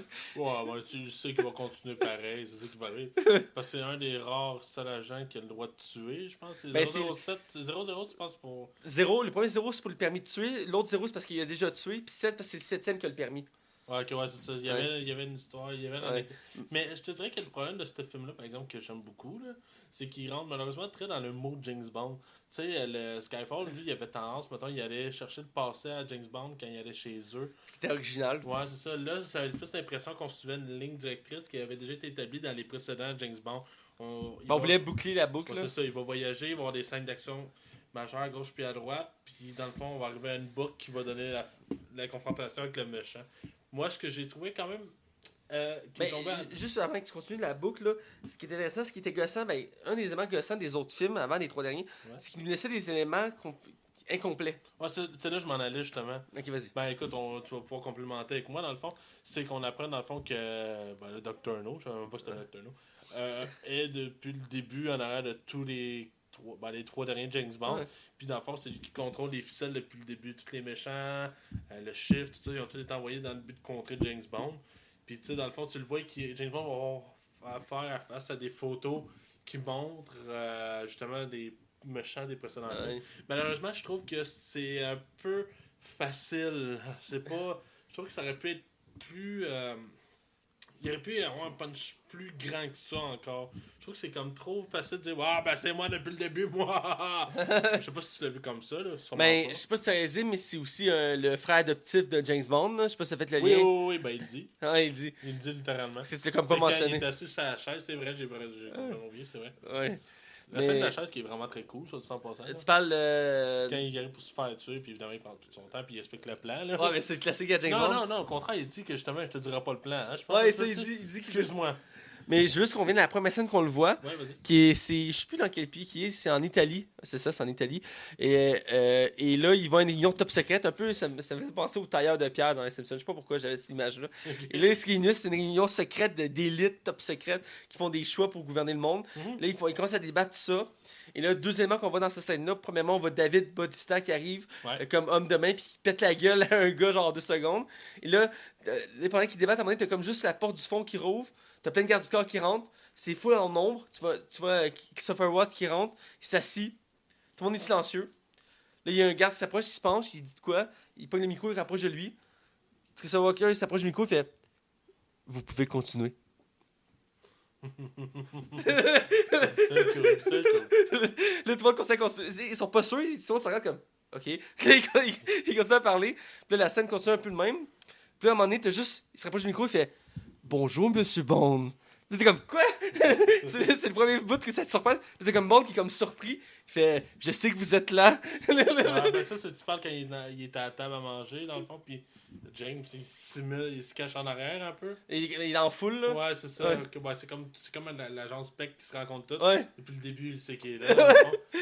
Mais tu le vois, James, c'est comme, wow, voyons donc, je suis là. Mais écoute, c'est des bons tournements de situation. Tu sais que James Bond n'a pas totalement le contrôle non plus dans ce film-là. Parlant de scène, on va parler de scènes qui nous ont marqué. Toi, la scène de l'avion, écoute, quand l'avion, on s'entend que c'est pas logique, là, qui rentre dans les deux arbres, qui arrache les ailes, puis qui glisse, puis qui contrôle ça. Il faut préciser que tu parles de la poursuite d'avion auto, là. Ouais, mais c'est malade. C'était écœurant, cette scène-là. Moi, j'aime surtout la face de James Bond, il est comme full sérieux, comme la face crispée, pis là, il avance, pis t'as juste les gens qui sont comme fuck. Là, t'as l'avion qui arrive. C'est vraiment cool, cette scène. La scène est surréaliste, mais en même temps. C'est très James Bond. Ouais, c'est ça, très James Bond. Très intense. C'est aussi c'est une des premières scènes qu'on voit aussi Léa Seydoux faire son personnage. Ouais, parce qu'ils viennent la rencontrer, dans le fond, pis elle est comme pognée avec. Là. Ouais, parce qu'elle est en crise, pis c'est de sa faute s'ils sont là, les méchants. Mais là, excuse-moi, ça fait un petit moment, je l'ai vu le film, je l'ai pas écouté, j'ai juste réécouté les extraits parce que je l'ai vu il y a pas tant longtemps. Rafraîchis-moi, mais moi, elle, dans le fond, elle se veut être la fille qui rencontre le gars au chalet, right? Ouais, le gars au chalet, c'est un personnage qu'on a pu voir dans les autres James Bond. C'est un de ceux qui fait le parallèle. On le voit dans le premier, dans Casino Royale, il fait un homme de main du chiffre. Et à la fin de Casino Royale, c'est là que James Bond il va à sa maison. Puis il descend les gardes du corps, puis il le pogne. Puis à Casino Solas, il le fout dans son char, puis il part avec. Casino Solas commence avec ça. Et il arrive à sa cachette. Et le gars, il est plus là parce qu'il a été enlevé par l'organisation Top Secret, qui est le Spectre. Et là, après, on le revoit plus. Dans Skyfall, on le voit plus. Puis on apprend dans ce film-là qu'il a déçu l'organisation, fait qu'ils l'ont rendu malade pour qu'il meure. Fait qu'il va le voir dans un chalet, puis il parle, puis il dit « Je suis prêt à t'aider, mais il faut que tu protèges ma fille. » Puis c'est là qu'il nous fait le lien avec sa fille, qu'on va voir, elle, cette fameuse... Qui va aller chercher dans une agence de quoi, déjà? Je me rappelle même. C'est une espèce de place reculée pour ceux qui ont des problèmes mentaux, trucs du genre. Puis c'est Karen l'a vu, hein? Tout est en vide, genre, puis c'est comme en haut d'une montagne. C'est comment qu'il a fait pour se rendre là? Je pense qu'il faut qu'il y ait un monte-pente en plus. Il y a comme un aéroport en bas, puis après il prend un remonte-pente pour y aller. Ouais, c'est ça. C'est vraiment éloigné. C'est un James Bond. Mais c'est vraiment impressionnant parce que genre, tu dis, hey, cette bâtisse-là, c'est une vue imprenable. Ouais, mais ça me faisait penser au vieux James Bond avec des bâtiments un peu irréalistes, là, que il monte sur un remonte-pente, puis en haut, il y a comme une base secrète. Ouais, c'est très exotique, très over the top, là. Ouais, c'est vraiment les saveurs classiques. Je vois qu'ils ont fait un souci d'inspiration des classiques de James Bond. Toi, quelle autre scène qui t'a marqué? La course-poursuite, écoute, j'avais hâte que tu m'en parles. T'arrivais pas. La course-poursuite avec Dave Bautista, c'est nice, ça race ça, mon chum. Écoute, c'est méga course. Le seul bémol. C'est longue, la scène. Ouais, vraiment longue. La seule chose qui m'a gossé, c'est tout le long que t'as juste David Bautista qui est dans son char puis qui fait la course, mais il fait rien d'autre que juste... Hey, je m'en viens, moi, je James Bond. Ouais, je m'en viens. C'est ça qui est poigné dans son char. Ouais. Il est comme trop gros. Il est trop cut, là. Ouais, c'est ça, puis il est tout petit dans le char. James Bond il est comme, moi, je suis correct, je contrôle tout ce qui se passe. Mais non, c'est vraiment une scène vraiment cool qui tient en haleine. Je te dirais pas qu'elle rejoint autant la qualité, mettons, que Mission Impossible 6 avait fait avec la scène de moto. Ouais. Parce que ça là est encore une coche au-dessus. Mais écoute, sérieusement, ces scènes-là font que ce film-là se tient quand même debout. Ouais. Qui rend vraiment intéressant. C'est très... Je trouve autant que Skyfall est mon préféré, je trouvais que Skyfall s'éloignait quand même beaucoup des bases de la série. Puis celle-là, c'est comme ça, c'est des scènes clés que je trouve va beaucoup rapprocher ce qu'on est habitué de James Bond. Puis c'est vraiment quelque chose que j'ai apprécié. C'est une des raisons pourquoi j'aime beaucoup ce film-là. Ben moi aussi, ça me rappelle les origines, les classiques de James Bond, les scènes comme ça de poursuite intense à travers une ville avec beaucoup de décors, beaucoup d'action.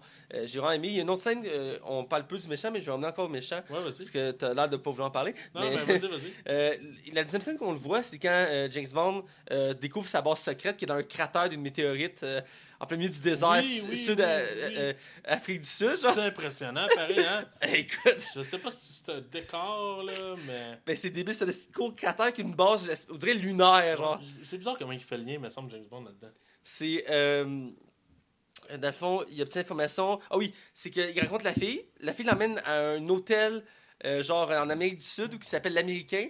Puis là, il tombe sous une cachette que le gars qui est mort, son père, avait réussi à retracer la base secrète. Il trouve en arrière d'un mur. Hein? Ouais, dans l'arrière d'un mur, il y a un ordinateur avec la position géographique de la base. Et là, il repart là-bas. Et la fille insiste pour le suivre parce qu'il veut venger son père. Puis il arrive là-bas, puis il arrive à la base, puis il s'infiltre, tu sais, en butant une couple de personnes en chemin. Puis il rentre dans une pièce, puis il croise il est comme dans une salle de son, puis il voit une météorite. Puis c'était comme prévu en plus, c'est ça qui était Ouais, fou. mais c'est ça la présence du méchant, si on peut dire. Il rentre dans une pièce sombre, puis il y a juste une météorite en plein milieu de la salle, puis c'est vide. Puis il s'approche comme. Puis il fait. Là, t'entends juste la voix, impressionnant. Hein. C'est la plus grosse météorite sur Terre, elle est ici, genre. Là, il s'approche, tu vois, c'est le méchant qui rentre, t'es comme. Hein?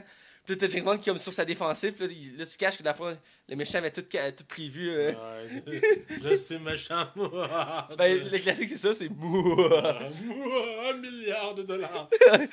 1 milliard? 1 trilliard de dollars! Non, mais ne te donnons pas cette montant. Mais c'est pas grave, vous allez me le donner par les Austin Power. C'est des caricatures. Il était censé d'avoir un cap, c'est pas c'est dommage. Ouais, ben le 3 était bon, mais il était. Moi, c'est un de mes préférés. On vient à ça. Donc, à partir de là, c'est là que. Ben, la première scène qu'on voit dans la réunion, on voit qu'il manque de présence, le méchant, mais là aussi, oui, il nous surprend, mais tout de suite après, quand il capture James Bond, et on le voit, il parle, puis il commence à faire son plan, puis il commence à expliquer que depuis le début, il a tout contrôlé, puis c'est genre le master de tout. C'est ça qu'on voit qu'il manque un peu de prestance, parce que, oui, il est intimidant, mais en même temps, t'es comme tu as dit, c'est un peu facile. Et puis, tu sais, il y a la scène qui qui est censé dire son plan, mais il fait comme non, je te dirai pas mon plan.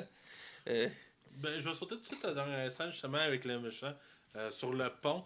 C'est une des rares fois que James Bond décide de pas tuer le méchant. Ouais. Qui décide de ah non, tu ne mérites même pas. Toi, tu vois ça comment, toi, vite. Ben, j'ai aimé ça la dualité, mais premièrement, qu'il tue pas, mais la dualité, parce que d'un côté, il y a son boss, M. Ouais, puis de son côté, c'est comme son frère en même temps, Christopher Walken. Ouais, mais il y a aussi la fille, de chaque côté. De l'autre bord, il y a la fille. D'un côté, il y a M, puis dans le milieu, il y a son frère adoptif. Puis là, il y a comme la qualité de quel est mon choix. Puis là, il se lève, il regarde, puis il va vers la fille, puis il laisse le méchant là, puis il laisse son agence là, puis il s'en va. Genre, il délaisse tout. Ce qui est surprenant aussi, parce que James Bond, il est toujours fidèle à Son poste, mais tu le vois qu'il était que. ouais, il est comme fatigué, puis là, il s'en va avec la fille. Ouais. Puis c'est vraiment une scène marquante. C'est aussi la scène d'action qui se déroule avant dans le building. Ouais. Où que là, il est confronté à tout son C'est passé. comme un puzzle aussi en même temps. Ouais, parce qu'il y a comme des liens, tout ça. Puis il montre, il fait comme regarde tous ceux qui sont morts par ta faute. Le méchant, il te fait un plan de méchant. Je pense que c'est comme va chercher la fille, t'as tant de temps, Ouais. il va falloir que tu la trouves. Ah, tabarnak. Il est court à travers le bâtiment pour la chercher. Puis Ouais. en parallèle, on n'a pas parlé, mais il y a un méchant secondaire qui est celui qui est comme le ministre de la sécurité. Que la fois, c'est lui qui va remplacer. Parce que Oui. il y a comme sa nouvelle tour, là. Puis Ouais. il va comme faire une. Il est pas convaincu, là. il y a comme une nouvelle tour, puis il veut comme relier toutes les agences de sécurité ensemble pour pouvoir avoir le contrôle de tout. Puis il se pèque avec le contrôle de ça. Puis en parallèle, on voit M de l'autre côté avec les autres qui se battent contre lui. On n'a pas parlé, mais cet acteur-là, moi je l'aime beaucoup, même s'il est très secondaire dans le film. C'est lui qui fait Moriarty dans la série Sherlock. Puis il m'avait beaucoup marqué pour ce rôle-là, parce qu'il faisait un rôle de méchant très bon. Et là, il est plus effacé, mais j'ai pas pu oublier ce personnage-là. Mais c'est vraiment la scène qu'on coupe. Puis on va comme y mettre les photos dans le bâtiment quand James Bond doit chercher sa copine. Mhm. Il y a comme tous les méchants qu'il a battus, puis toutes les filles qu'il a perdues sont toutes là avec des photos Ouais. pour montrer tous ses échecs, toutes ses. C'est ça. Ben, il montre que tout est lié. Ouais. Puis de là, il remet vraiment tout en face. Toute la. Comment je pourrais dire? Toute la merde que James Bond a dû affronter. C'est vraiment malsain un peu. Là. Ben oui, mais c'est très malsain. Puis, mais le méchant en soi, je veux dire, il est classique, puis en même temps, comme on disait, il manque un peu de saveur. Je sais pas comment le dire, mais tu sais, on dit, en ce moment, ce qu'on dit, il a l'air intéressant, mais en même temps, c'est Andrew Scott, un acteur qui m'a beaucoup marqué, qui fait le méchant dans. Moi, Max était là à regarder savoir de qui je parlais. Parce que même les scènes qui est là, oui, il est percutant le méchant, mais en même temps, C'est le moins bon des méchants de la. il est censé être le plus percutant, le plus impressionnant, mais. Le plus, c'est lui qui est censé avoir le plus grand impact sur les 4 films qu'on a eu. Puis il s'en sort pas. C'est pas bien. Surtout qu'ils Il l'ont. est trop classique. Les scènes qu'on a parlé, c'est genre les seules scènes qui est là. Ouais. Il est comme très secondaire. C'est un show particulier, le film. Ils ont mis une méchante secondaire. Mais je l'ai pas senti comme une menace tout au long du film. Ça, je disais, je l'ai pas l'impression. Le film tourne vraiment pas autour de lui. Là. C'est très Non. secondaire. Je pense qu'on a dit pas mal les scènes les plus Ouais. On marquantes. peut y aller avec la note dans le fond. Ouais, je pense qu'on a du moment de la note. Je vais aller d'abord. Ouais. Moi, je donne un 3.5 sur 5, évidemment. Je dis pas que c'est le meilleur James Bond, mais je trouve que c'est quand même un bon James Bond. Euh, J'aurais donné 4 à Skyfall, mais lui, je donne 3.5. Il y a plusieurs lacunes qui viennent m'énerver. Même si je suis très content de la tournure classique qu'ils ont pris. Ils ont remis des éléments très classiques de l'univers de James Bond. Ça reste un James Bond, donc c'est très bon. Donc voilà, c'est ça ma note. Ben écoute, moi je vais aller un peu à contresens. Je vais monter un peu la note. Parce que comme je dis, à part le méchant, c'est la seule affaire qui m'a vraiment irrité du film parce que j'ai eu du plaisir tout le long. J'ai vraiment adoré chaque scène d'action. Je trouve que tout était très bien maîtrisé, très bien filmé. Je trouvais les contrastes de couleurs noir, comme je disais, blanc avec un bleu foncé qui était là comme en permanence. J'ai aimé aussi les scènes qui se veulent comme vraiment spectaculaires avec l'hélicoptère. Écoute, moi pour moi, ça fait que ça rend le film vraiment divertissant. C'est ce que je m'attends. Oui, c'est pas à la hauteur de Skyfall ni de Casino Royale, mais c'est clairement pas un mauvais film. Pour moi, je donne clairement un 4 sur 5 puis je n'hésite même pas de ma note. Hey, c'est rare qu'on ait inversé comme ça. Ouais. Écoute, c'est surprenant, mais ça devait arriver un jour ou l'autre. Hein? Ben, j'ai eu du fun. Moi, écoute, quand je vais au cinéma, j'aime être diverti ou réfléchir. Moi aussi. Puis ce film-là m'a pas nécessairement fait réfléchir, mais il me divertit amplement. Je suis très d'accord du côté du divertissement, il était très divertissant. On repartira pas là-dessus, mais c'est le mot de la fin. Vous pouvez me suivre sur mon Facebook, Mathieu Belc-Prévost.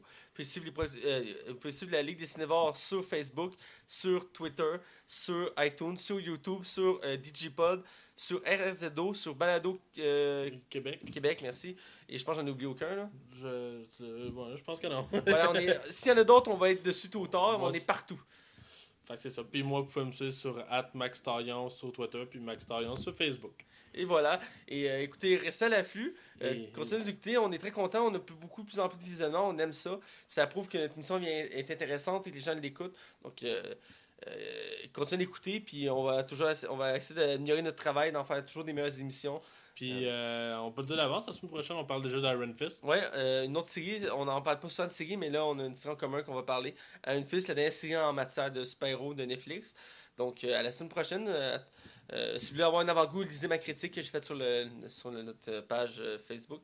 Alors, ça vous attend, on vous dit à la semaine prochaine. À la semaine prochaine!